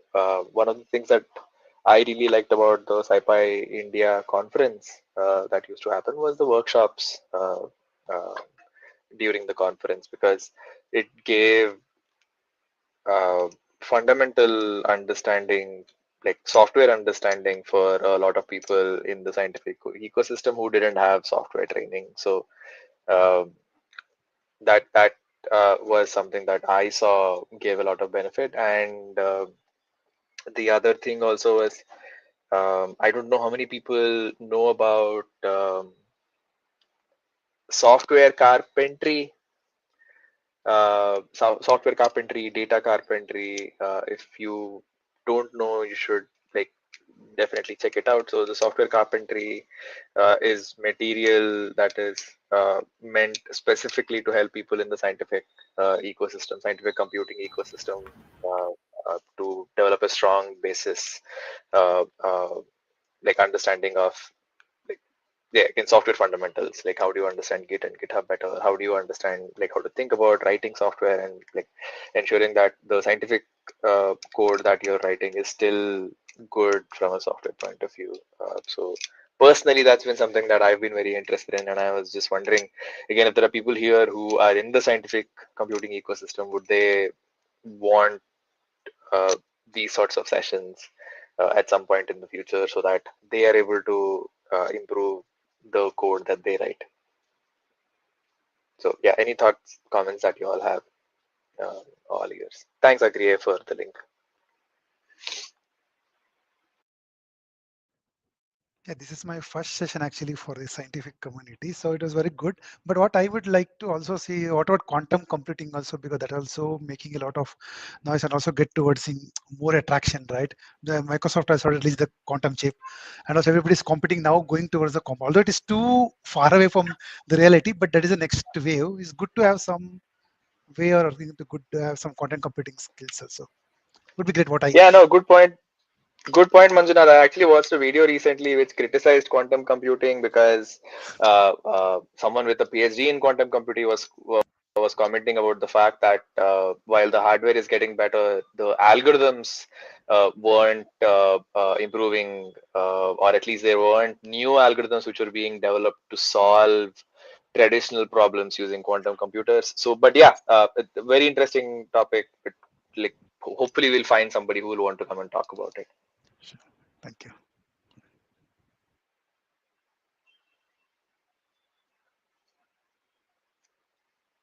There's a talk proposal about quantum computing. Oh, cool. Yeah. Thanks, Agriye. I think we can bother them next month and yeah, for August. I Hey, don't know if, yeah, sorry. sorry, Rahul.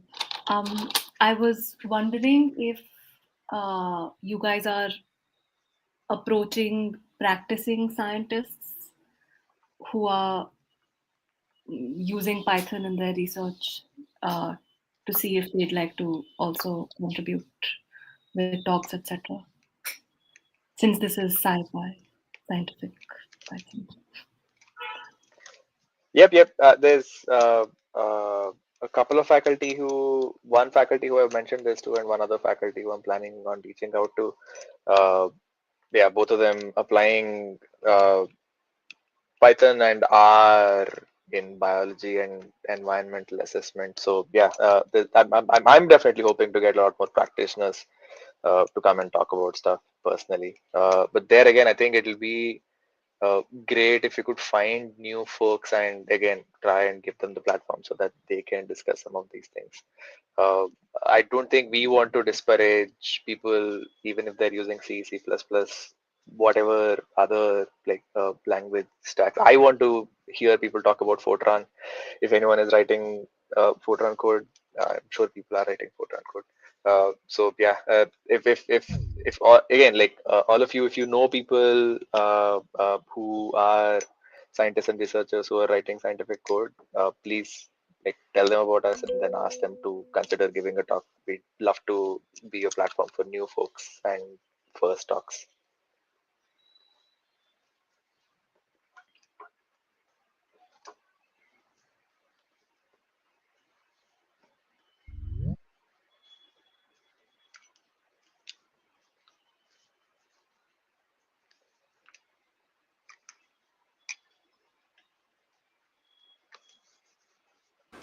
Also, like you all can share any feedback with the speakers also, and like with us organizers also.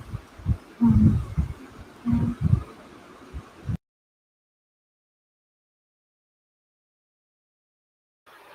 Also, I know that a lot of people, especially for an online meetup in front of someone, it's a little difficult to share negative feedback, but I'm sure that all of the speakers and the organizers would appreciate any constructive criticisms. So please don't feel shy.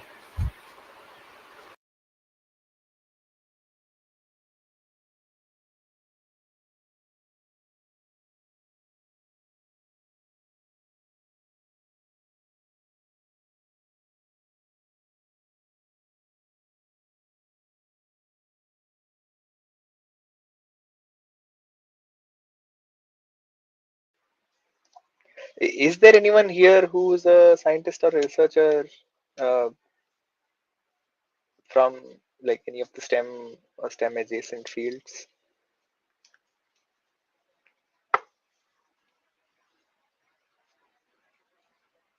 Okay. Uh, just take the conversation in a completely different direction. I think someone else also mentioned this. My background is in physics. I am not from the software ecosystem. I don't know if everyone else, there's one other person I know who's also from a physics background. I don't know if everyone else here has a computer science background or if other people, I think one other person also said that they have a master's in physics. So yeah, I don't know if the rest of the folks here are all from the usual software background or. Yeah, it's nice to hear, Rahul. It's me actually. So I do Yeah, have my master's in physics, but later, due to some a requirement, I just jumped into this field. Right now, I work as a data research engineer, but still, my mind wants to do some contribution and do some application to the physics that we actually learn. So that's the reason when I was looking for, I came to know about this meet, and then this is my first meet by the day. So it's going good, quite. And also, as you were mentioning at the beginning, that this is a small team, and you're looking for volunteers. I'll be great to if I can provide it with the opportunity to volunteer. So just like that. Yeah. And thanks for the. that that that's great to hear, Chandru. Mridul, that's very interesting. What do you do? Mridul just mentioned in the chat that he doesn't have a computer science background, but he works with a lot of physicists. Do you work in data science? Because a lot of physicists end up in data science. Oh, brilliant. Uh, European spallation source. That sounds like an accelerator. Ah, brilliant. Brilliant. Yeah, a lot of accelerator projects there. I don't remember which project it was. There is. Um,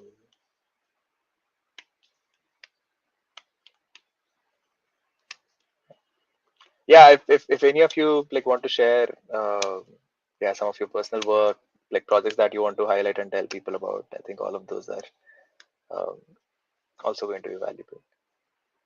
GESIS notebooks. That sounds interesting. I did want to mention this earlier during the Marimo talk. I've been following Marimo for at least like a year and a half. Um, and like just during the talk is when I realized that like I should see if there's a way to do reactive notebooks in the Jupyter ecosystem. And I put a couple of links in the chat to IPy Flow, which is a way to do reactive notebooks in the Jupyter ecosystem. Because again, like it's it, it it isn't a technical decision to migrate away from Jupyter to Marmo for a lot of people. So having a sort of step in between is always interesting and valuable.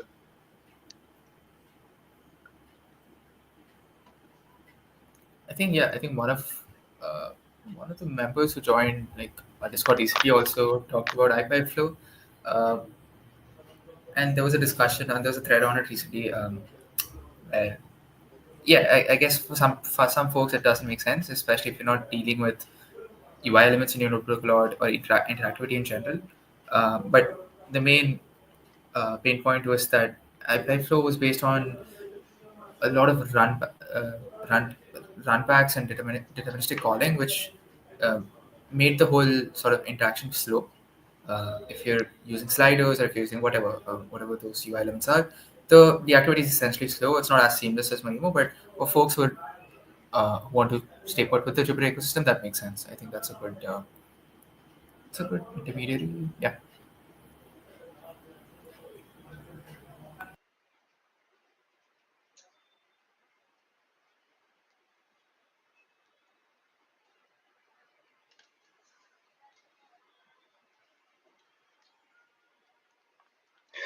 Kai, just out of interest, what mathematical optimization problems do you work on?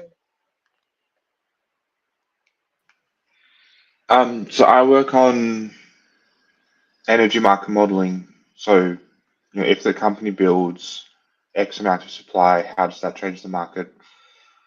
Yep. How does that change demand? How does that change how much people are willing to pay for it? All that kind of stuff. Nice. Just, yeah, it's pretty Is interesting. this specific to the European market or like not really any Australian. specific market? Brilliant. Yeah. And again, I'm guessing like you're relying on a bunch of like open source libraries to be able to do like some of the optimization work. Yeah. So there's some commercial solvers as well, which I don't. I struggle. Like I'm a maintainer of stuff. I do a lot of open source stuff. I struggle using commercial solvers, but I think for linear programming especially, I think the commercial solvers are quite a bit better. So we do use that, but the rest is open source.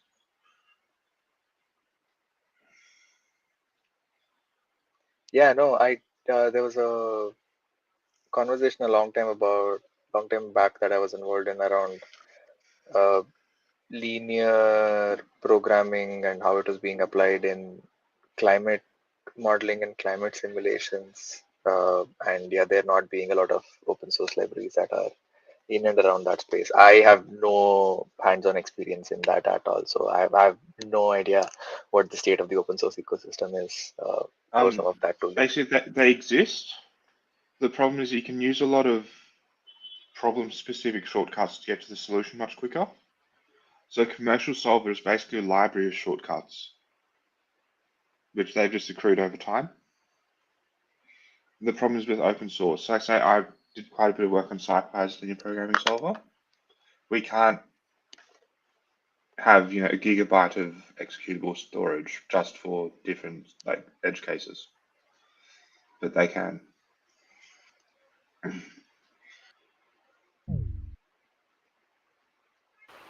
Quite By interesting. the way, I'm also a little curious about whether people also face licensing problems, especially in scientific software, because um, I know for a fact that, like for example, there's this software library for sparse matrix computations called suit sparse, and the reason why it's not included in SciPy itself is because of licensing issues. So SciPy is BSD3 clause, and suit sparse has a lot of routines that are written in with GPL 2.0, which makes like and those both of those licenses are fundamentally incompatible with each other. So I'm wondering if other people here are also facing the same issue, because just as a segue from the previous conversation.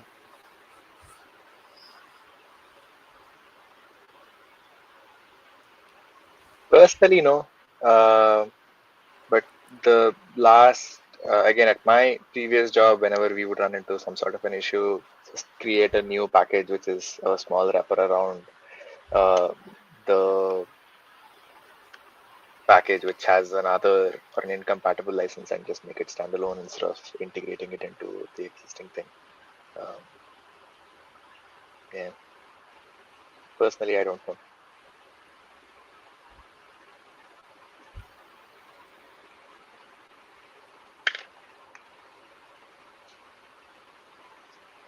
And yeah, sorry, I also wanted to make this comment earlier on the Marimo conversation also. Uh, I think the so if the projects, project, like if Valky gains a larger portion of the market and gains a larger market share, then they have no reason to stick with their compatibility rules. Is what I mean.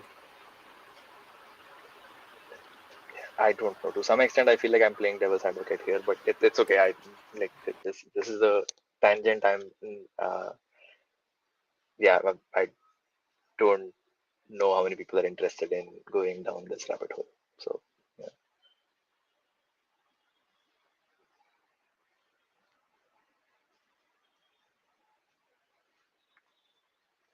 Um, it is 12. Do we want to start with the third talk? Yes, we can, and also there's like a slight change in the schedule. So now we have two lightning talks instead of one talk and one lightning.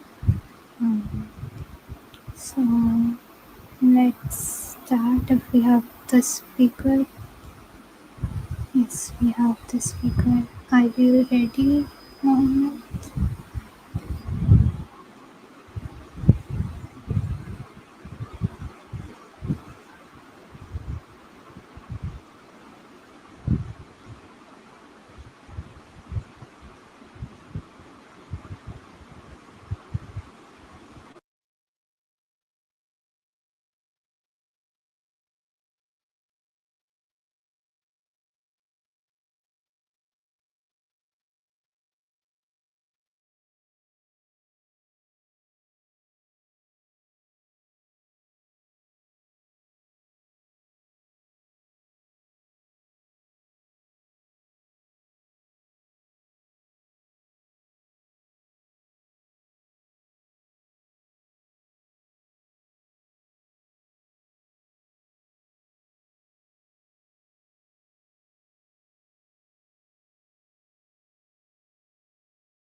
Hey, guys, am I audible now? Yes. Uh, So, cool, cool, cool. let's start.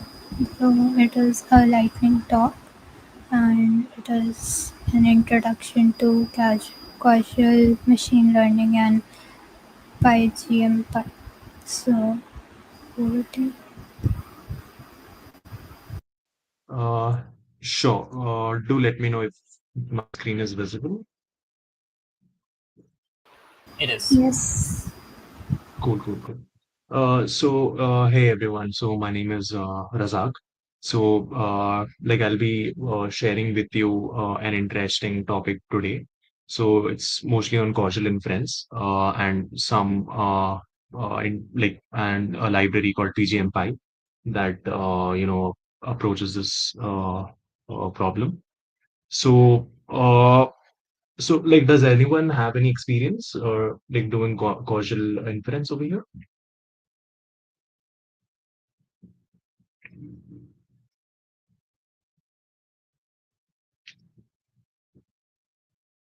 Cool, cool, cool. So, like, let's do a brief intro on causality. It's like the science of cause and effect. Which is present everywhere. Like, what would happen if the scenario is so and so, or like in some in a relationship, what if there is some sort of a intervention that we can do to any sort of a relation, and how the result vary on that. So, like machine learning models are, kind of used to do a direct prediction of X to Y, but they do not, kind of help us understand as to what are the inherent or some hidden causal relationships that give rise to such effects. So causality, it's like a science that studies this sort of a relationship, and we also have many libraries and statistical methods to understand this sort of a relationship. So yeah, so as I said, predictive modeling, doesn't completely capture the picture. Yes, it does predict pretty well when you have some, say, X features, and then you want to predict a dependent variable from independent ones. So it does a very good prediction, but when you have to, kind of understand the relationship between two variables, you need to know that like only correlation doesn't guarantee the understanding in depth. We need to understand if they are really if this is a causal relationship. So yeah, like there are some false perceptions on causality. So on the internet, like you can see there are research articles, that try to debunk this sort of misconception. So many people think that correlation implies causation, right? But this isn't really true. So some things that are correlated, don't necessarily have to be causes of each other. Uh, yeah, this is one such study that tries to understand that sort of a perception. Cool. So, as I was saying, right, correlation doesn't imply causation. So, this is a hilarious example. I don't know the author. I think Tyler Will Wigan. So he has this sort of multiple hilarious, spurious correlations on his site, which you can just check out over there. So this is one such example, like the distance between Uranus and Earth being correlated to the electricity generation in Paraguay. So you can see that there is a very precise correlation between both of these equations. The I think the correlation factor is around 0.976, like it's very high. So both are very well correlated. So when you give this sort of a distribution to a predictive model, it kind of does a very good job. Like it can, take in, the distance between Uranus and Earth as a feature and predict the electricity generated in Paraguay very well because, the best fit is like almost, it's almost correlated. So that's how it's able to figure out the relationship. But for example, if you would ask that predictive model if the what if questions which I was telling you right in the initial stage. So the what if questions, for example, what if uh, increase the electricity generation in Paraguay by 50%? Would that mean the distance between Uranus and Earth would increase by 50%? So the predictive model would tell you a big yes, but that's not really true, right? So this is where causation comes into picture, and you need to understand that correlation does not completely imply causation.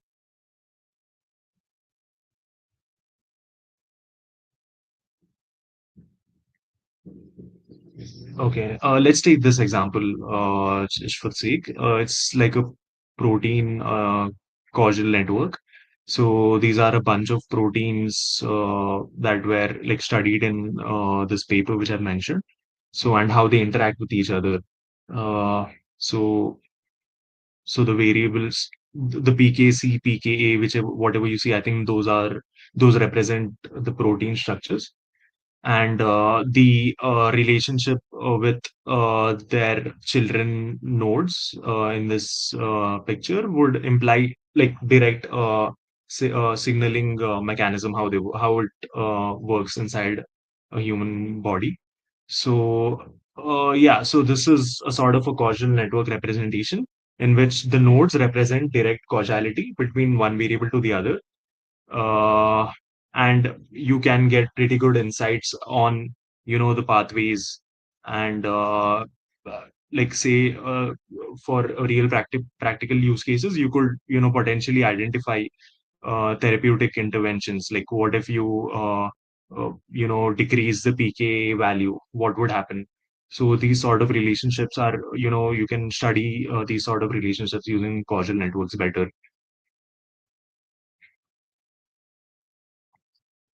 So yeah, as I was saying, right, much like the applications of using causal inferencing can be, uh,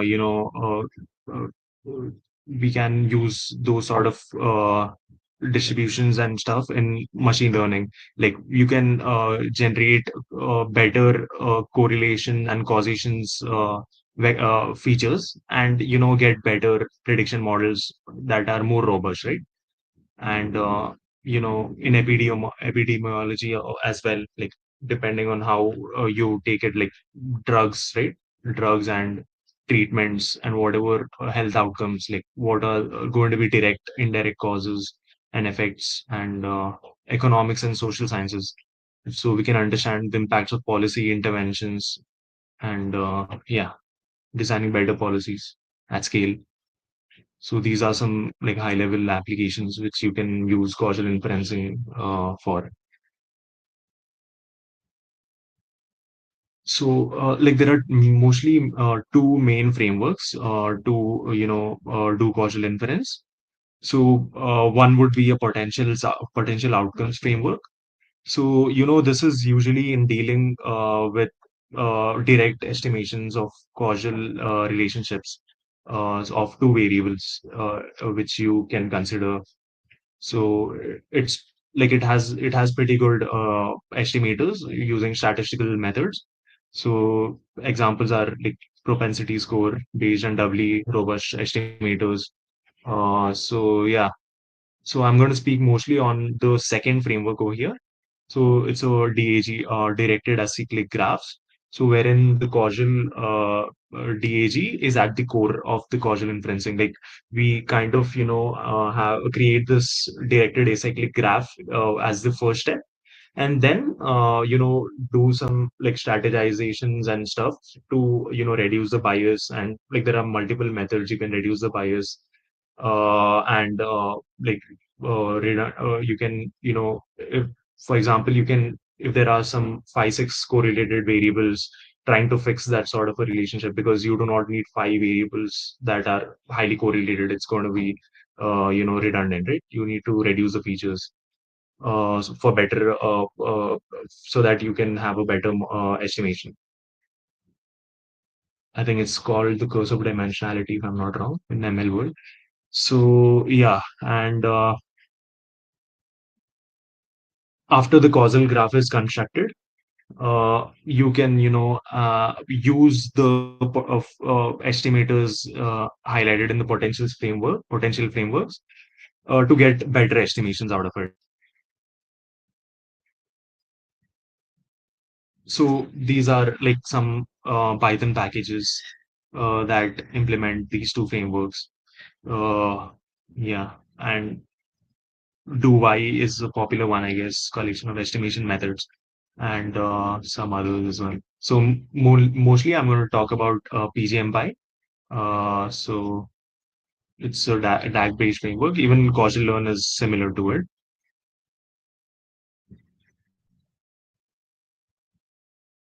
So here's a general workflow of the DAG framework.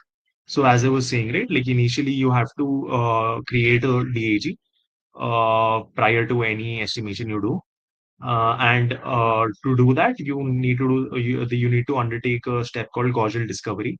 So you have your data set, and you have to find relationships between your variables, so that you can create a insightful graph, which then you can infer from later on. Yeah, so like in most of the cases, yeah, this is what I was saying. You need to create a DAG from your given data, and then you can do some manual intervention to clean it up later on. So like for causal discovery, there are multiple automated algorithms, right? So but they do not perform well. They do not perform too well in cases of denser graphs. So we have to incorporate some other strategies, which I'll be briefing you about. So yeah, there are some algorithms like PC, FCI, and hill climb search, which PGMPI has implemented. So you could take in the data, use these algorithms, and create a DAG. But in most of the cases, this DAG would not be perfect, right? Because like it's very sensitive to hyperparams and the ground truth. It's almost like an unsupervised learning. So there can be multiple DAGs which can represent a particular data set, and it's subjective. Like people can have a subjective opinion about which is more correct or less correct. So yeah, as I was saying, it's very sensitive to the algorithm and hyperparams. So it's not a very good way, like there's no good way to check how the learn graph is. So yeah, let's take this example. It's an adult income data set of like taken in the US Census, I guess. If I'm not wrong. Yeah, it is. So like what there are this is kind of a complicated data set which has multiple sort of data frames, and it has a fairly large amount of uh, data points as well. And if you run, for example, this is the creation of DAGs using the automated algorithms, which was mentioned prior. The first one is using PC, and the second one is hill climb search. So as you can see, the two DAGs are like very different, right? And there are many edges that might have been like missing. For example, in the first one, I think there's no edge between education to income, but that edge, I think that does make sense. And in the second one also, there are multiple missing edges. So yeah, so this is the kind of a limitation. Now we kind of have to improve upon this. Yeah, this one I think it's the same algorithm, but yeah, it's the same one. Sorry, it's a repetition. Yeah, so as I was saying, the problems, right? It's kind of difficult to choose the best model, and we need to kind of iterate upon this approach so that we can get a better graph that we can do inference from later on. So there are a few ways to specify this in PGMPy. For example, we use something called expert knowledge. So you could, blacklist edges, whitelist edges, and specify the initial graphs. And it's like a expert in the loop sort of a thing, wherein you have your algorithm and your base expert or like kind of a ground truth scenarios, which these expert can, flag off to the algorithm, and then based on that, the graph generated is kind of going to be better and robust in that sense. So yeah, for example, this is how the manual integration looks like. You could blacklist these sort of edges if you want, and then the estimator would, kind of not consider those edges at all during the construction of the graph.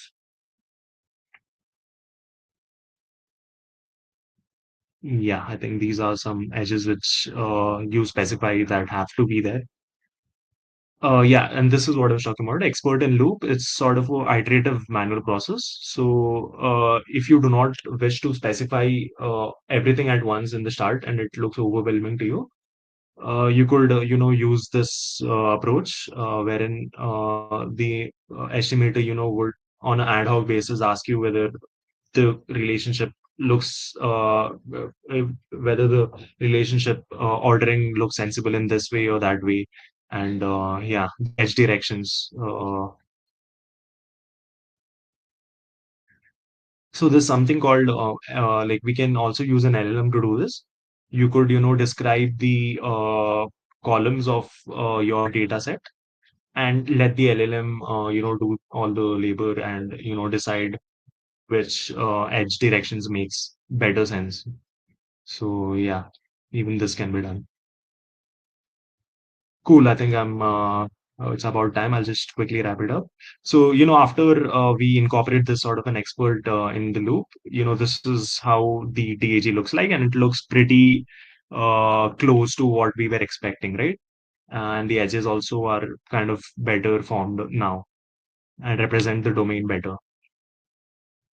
So yeah, like after we yeah, causal discovery do makes mistakes, but we have to, iterate upon that and create better graphs as well, so that we can, estimate the relationship better.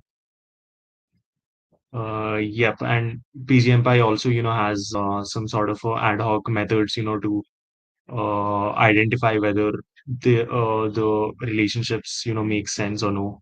For example, over here you can see the first relationship has a very less p value.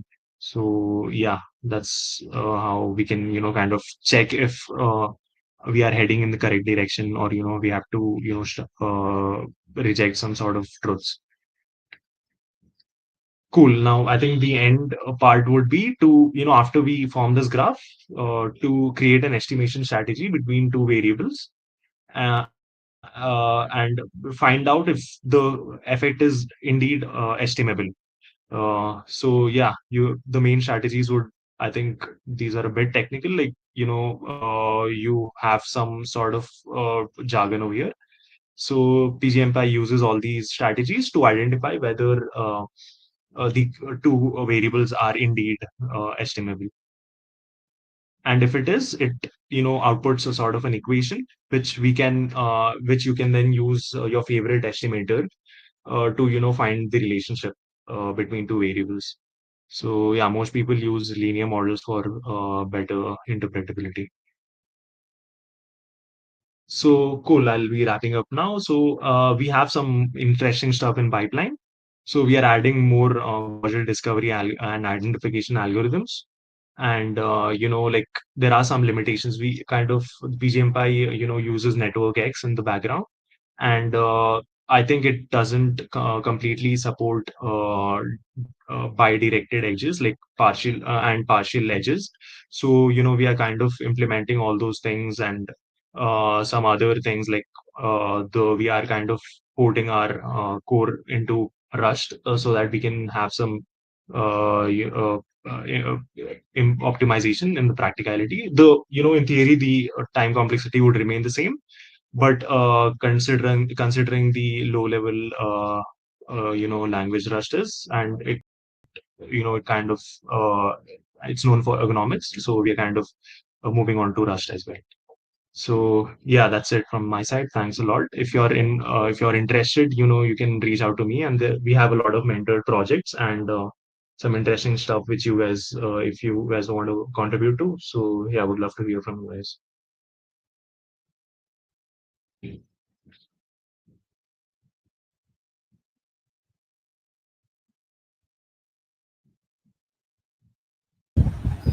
Thank you, Zach. Does anybody have any questions?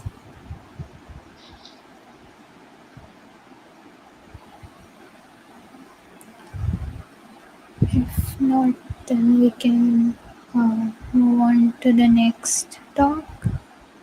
Um, it is by Varuni and it is on subgraph matching, the needle in a network problem. So, over to you. Hello, hi Aditi, thank you so much. I'll just share my screen. For some reason, I'm not able to switch on the video because my uh, camera is giving me a lot of issues. But yeah, I think I'll just start off. Is my screen shared? Yes. Yep. Okay. So yeah, hey everyone, I'm Varuni, and today I'll be speaking about subgraph matching, the needle in a network problem. Before that, shout out to the community. Thank you so much, Aditi, for telling me about this. I've been loving all the talks so far. And yeah, so we can get started. So let's first go through like what I'll be speaking about. I'll just give you an introduction to what subgraph matching is, the use cases, and then the possible approaches that exist. I just want to speak about this exact problem of subgraph matching because it has a lot of use cases in diverse fields. And I just wanted to speak about it and discuss if any of you use this in your work. So yeah, this is just something about myself. I work at Couchbase. Couchbase is a database company, and I work in the global secondary indexing team. I used to work at JP Morgan, and I love graphs. So yeah, let's get into what subgraph matching exactly is. So, in a very simple term, subgraph matching, also known as subgraph isomerism, it is a problem of finding all occurrences of a small graph within a larger graph. Now, the small graph is called a query graph, and the larger graph is your target graph. If you look at the picture on the right, the left representation will be your query graph, and then you're trying to find the occurrence of that in the right graph, which is the target graph, right?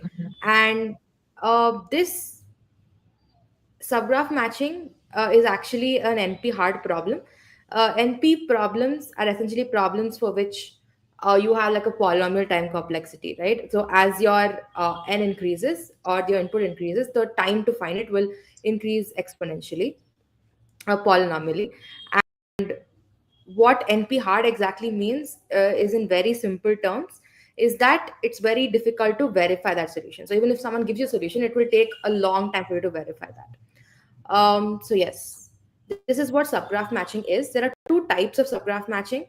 One of them is a proc subgraph matching, and the second one is exact subgraph matching. Exact subgraph matching is when you have to find the exact structure as it is with 100% similarity. And a prox is when you can have maybe 80% match or a 90% match, and both of them have their separate use cases. So let's just dive into the use cases real quick. It's used a lot in biology, biochemistry.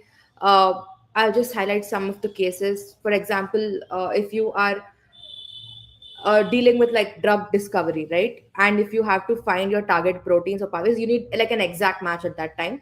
Whereas, for example, in recommender systems, um, where you're trying to find like a target demographic for something, you don't need an exact match. So if you can have like an approximate match, for example, let's say you have a social network, and if you're trying to find like influencers, for example, that is an exact approx matching problem. Another example that I can give is fraud detection. If you're trying to find certain fraud rings where there's a certain path of transaction that you're trying to identify, so that will become like an exact matching problem. So yeah, those are different use cases. There are so many use cases. There's use cases in like astronomy, astrophysics, biochemistry, like I mentioned, social networks. So that is the reason that I named the talk "Finding the Needle in a Network" problem, because it has um, there are different like sizes of the graph that you need to find depending on which area that you're trying to or the domain that you're trying to explore, right? And a specific use case. So let's dive into the approaches that exists. Ullman's algorithm is the most ancient one. I think it came out in 1978, 1980, around that time. So this algorithm is very basic in its approach. It is the classic backtracking method, where it essentially recursively explores all possible mappings of the query's graph in a target graph, and it tries to prune out invalid options early. This algorithm guarantees correctness, but it is very slow, and it's exhaustive in its nature. I think we ran it on a graph of like 5,000 and it crashed. So yeah, it is not very effective. The next advancement which came is VF2. It improves on Ullman's by using some feasibility rules and like a state space representation to prune effectively. And it also maintains a partial mapping between the query graph and the target graph. And it will only extend the search based on certain constraints are met, and you have to give those constraints. And this makes it faster, but um, it is still not effective on sparse graphs. Sparse graphs are where you have essentially, if you have like an adjacency matrix, you have a lot of empty spaces. So, and most of real world graphs are sparse graphs, so that's an issue. The next approach is VF3. It is again an optimization on VF2 to handle especially sparse graphs and larger graphs in particular. And this uses like node ordering heuristics, and it is more memory friendly representation, and it has more aggressive pruning capabilities. But again, we on like a 20,000 node graph, again it crashes. Finally, we come to Glasgow subsolver. Glasgow subsolver, it is considered state of the art as of now, and it uses constraint programming. So what constraint programming is basically you set like a bunch of constraints, and you need to make sure that your pruning matches those constraints. So that is how this works. But again, it is still not very useful, essentially because if your query graph essentially is very small, then you will end up searching a lot, like the search space will be a lot, and even this constraint program is not going to help. Now, the new domain that is being explored in this space is graph neural networks. The main reason is because the way that graph neural networks work is by learning embeddings, right, of your nodes, and they can also capture semantic meaning. And that is the huge advantage of graph neural networks. And again, this is useful because real world graphs, if you look at them, they're very noisy, and you will have missing nodes, you will have missing edges. But because GNNs also capture your semantic meaning, they can accommodate some missing nodes and edges, and they will still give you like a match, so you can find them. For example, but the problem with all of these algorithms is that if there is some missing part, then you will not be able to find that match. But that is not the case with GNNs because of the fact that they learn embeddings and they can give you semantic match. And after this, you can use techniques like FISE. FISE is basically Facebook's approximate search library. It's also an open source library. And you can maybe do like approximate nearest neighbor match and get like the top case similarity matches. And then you can maybe run one of these traditional algorithms. This is like a space which is being explored. So yeah, this is it about um, subgraph matching. I just wanted to speak about this problem because I've been looking into this for quite some time, and I wanted to discuss this in a forum, and SciPy felt like the perfect forum for this. So yeah, that is it. Thank you so much. If any of you have any questions, I am open to discussion right now.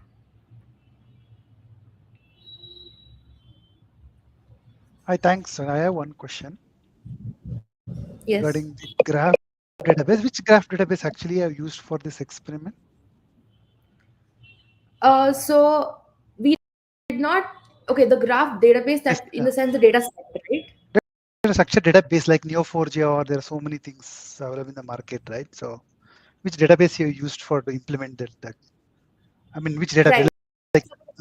Like, The database, in particular, Neo4j does have like it does support matching, but the problem with Neo4j is that, especially with graph matching, you need to specify all of the constraints.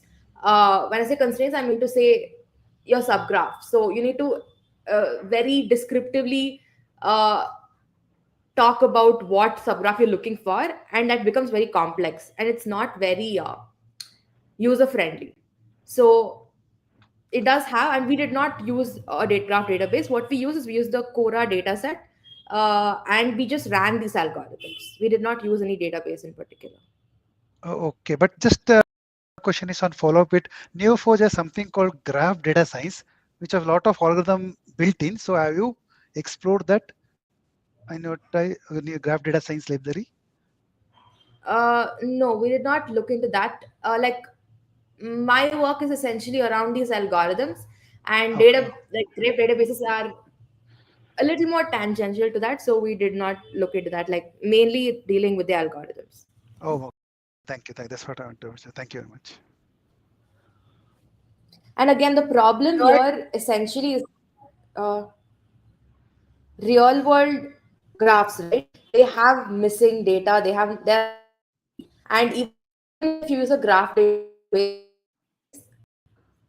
you will have to write a query. That query, let's say, okay, so these nodes and these edges with these features, you specify the features, and then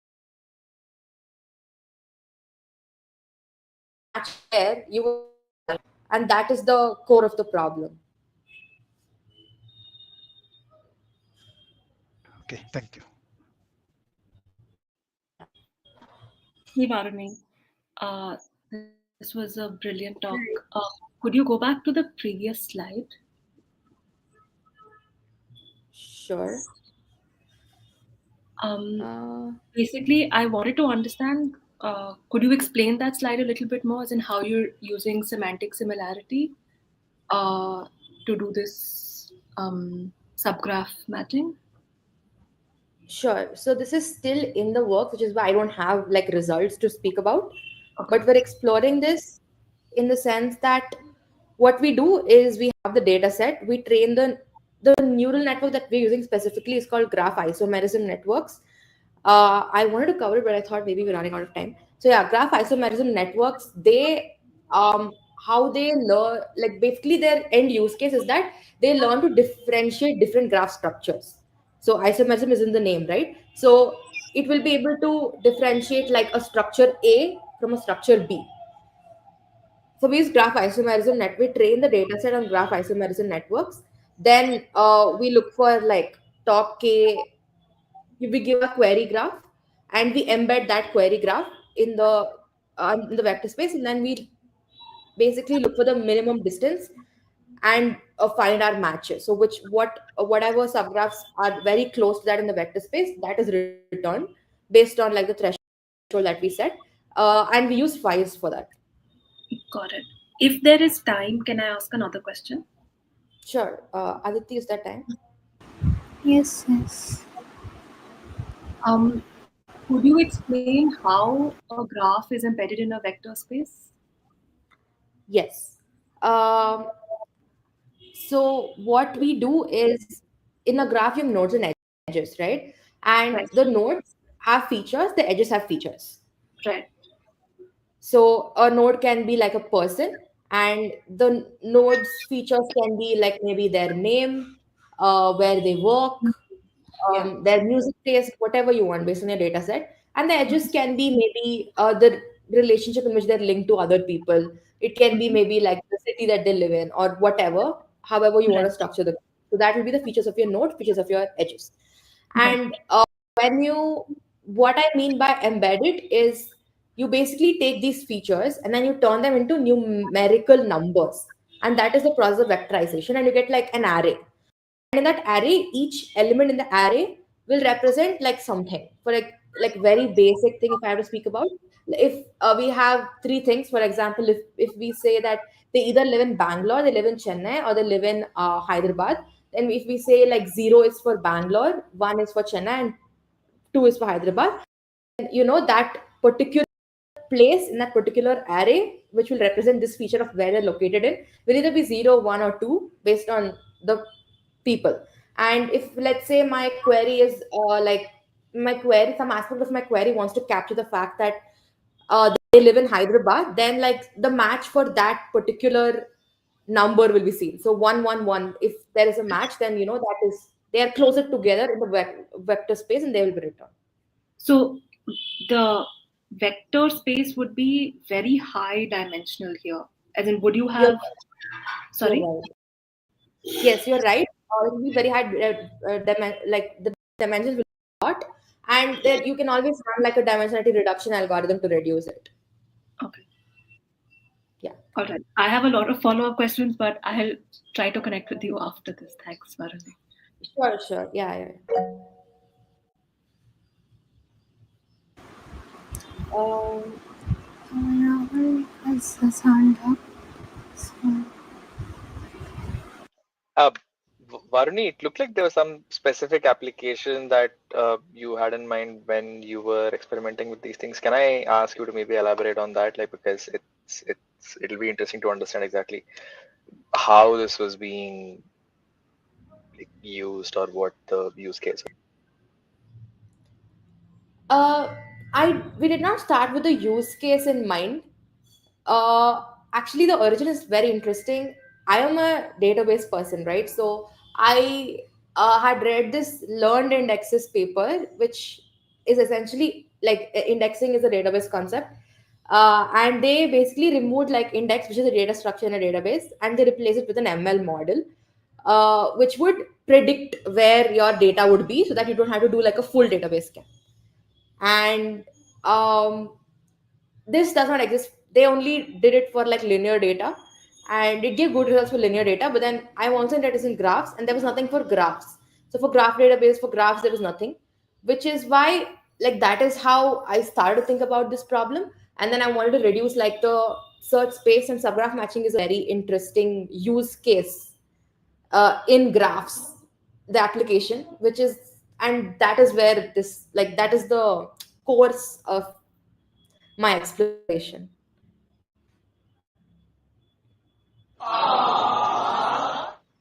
Cool. Thank you. Yeah.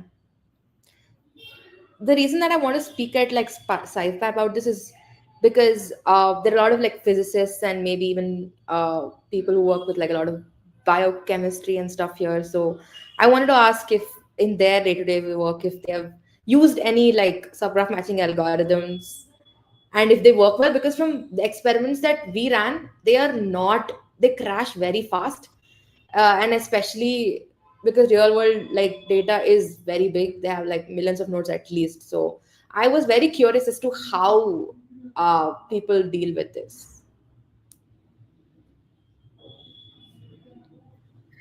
I have worked with simplex matching algorithms. So this is like even more complex, right? Because this is very non-standard subgraph that you're dealing with. So yeah, I think the algos that you'll be working with would be crazy. I'm sorry, I don't know what simplex matching is. Sorry, yeah, it's basically a graph where all nodes are connected to each other. So the Okay, idea is if you find, uh, I think it's called a maximally connected subgraph.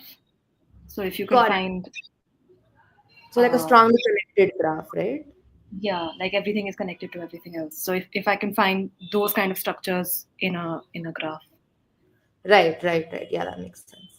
Aditi, does network X? I don't think network X supports subgraph matching. I mean, I think they have VF2 if I'm not wrong.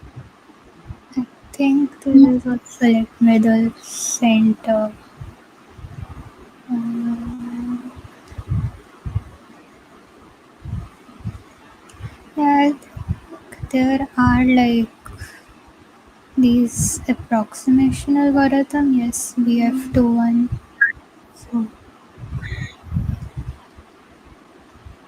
Little, but it does crash for like bigger graphs because of the problem with how VF2 deals with graphs, right? Or is there some key thing that I'm missing?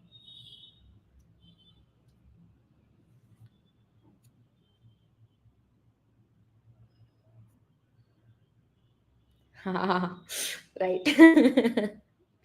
Just throw compute at it. Okay, I think that was it. Thank you so much. This was a lovely conversation. Looking forward to coming back to the next iteration.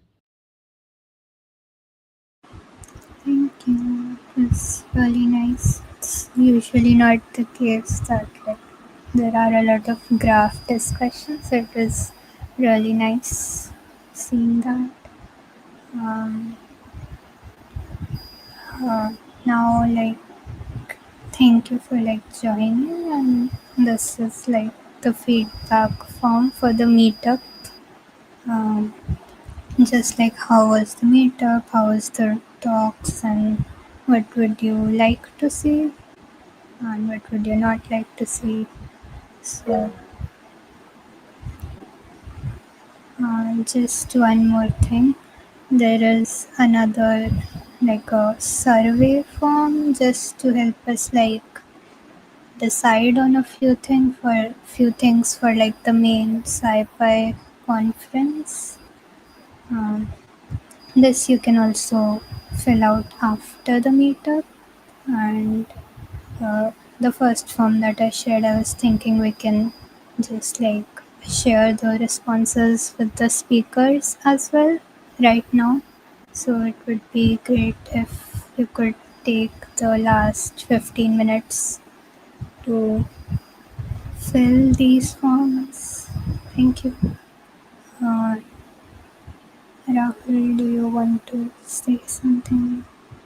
Yeah, I'm sorry. I'm bringing this up because a bunch of people in the call did this. Um, I think it's just common for us to say, "Hey guys." I don't think like there's any sort of like we're not usually not thinking anything like specific when we say "Hey guys," but it's not necessarily inclusive. Hey guys.cc is my standard reference when like I hear people say "Hey guys" at this point, and yeah, it's a sort of uh, uh, takes a little bit of effort, but it's also relatively easy to change the language that we use to be a little bit more inclusive. So like, hey y'all, like hey everyone, hey folks, hello everyone. So whatever specific version or variant of inclusive languages that like you all become comfortable with. Uh, uh, uh, but yeah, I thought I'll bring that up because like I heard it multiple times during the call.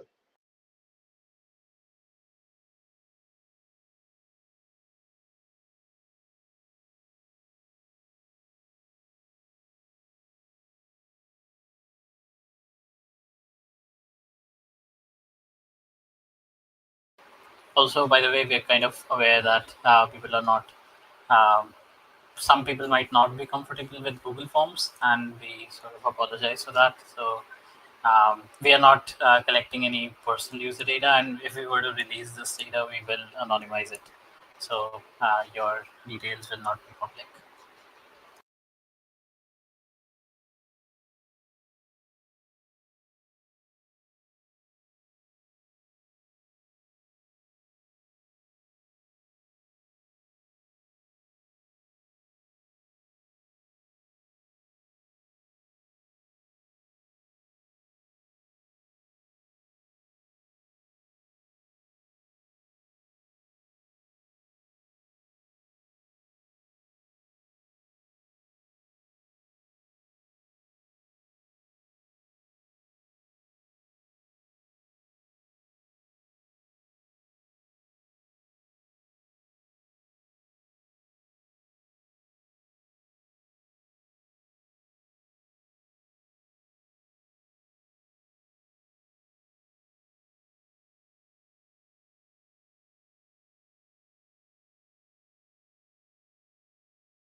I'm sorry. Agree. Agree. Are you sharing? Okay, no. Aditi is sharing the. I find it very interesting that yeah. It's just, I think it's just sorry. I remember there being some published work which talks about the fact that we almost always give like the highest rating for any sort of service that is provided. All Uber drivers get a 5 on 5 rating. All delivery is a 5 on 5 rating.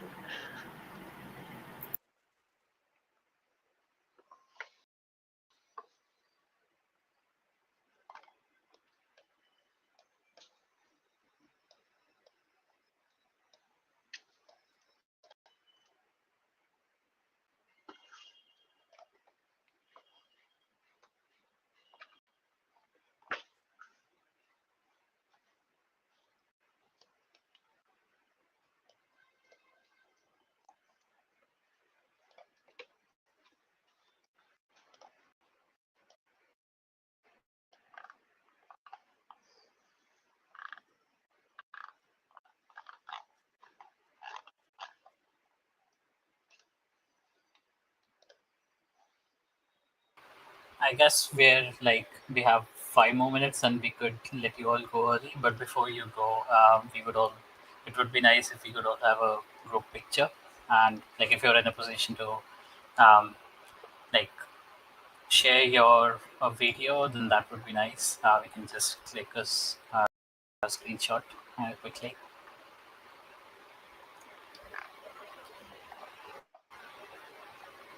I think we would have to stop sharing for that the screen.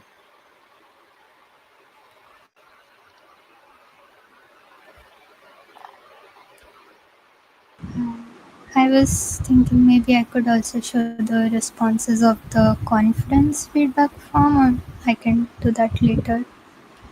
Sure. Yeah. I was just like it would be nice if we could let people go a little early.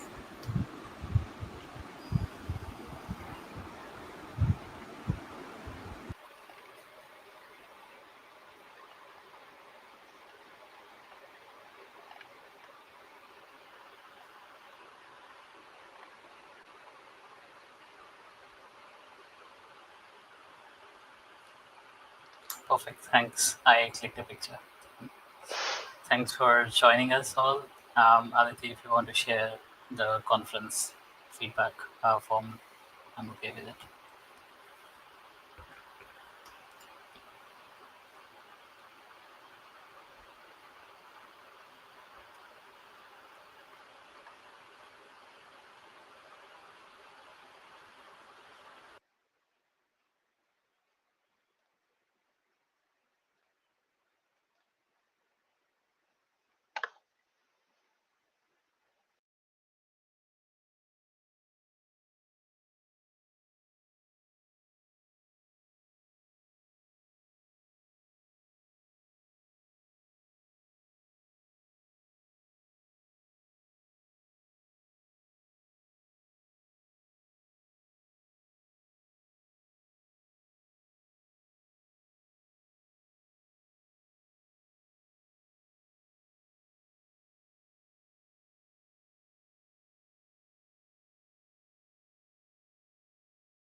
Oh, I'm surprised more people voted Hyderabad.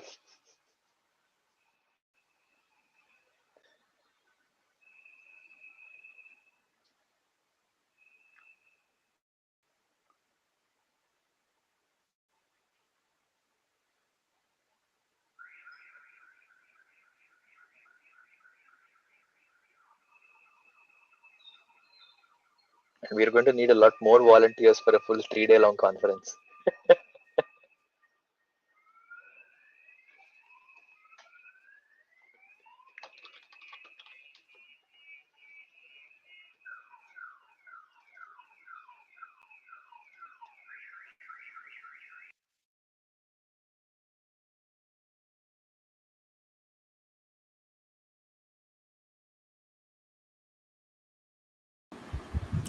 And so, if any of the speakers want the result from the previous.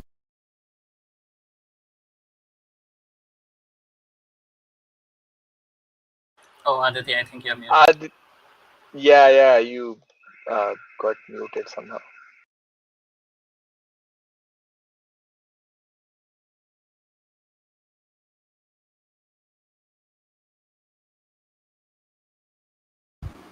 Sorry, I was sharing the screen, so there was like a delay.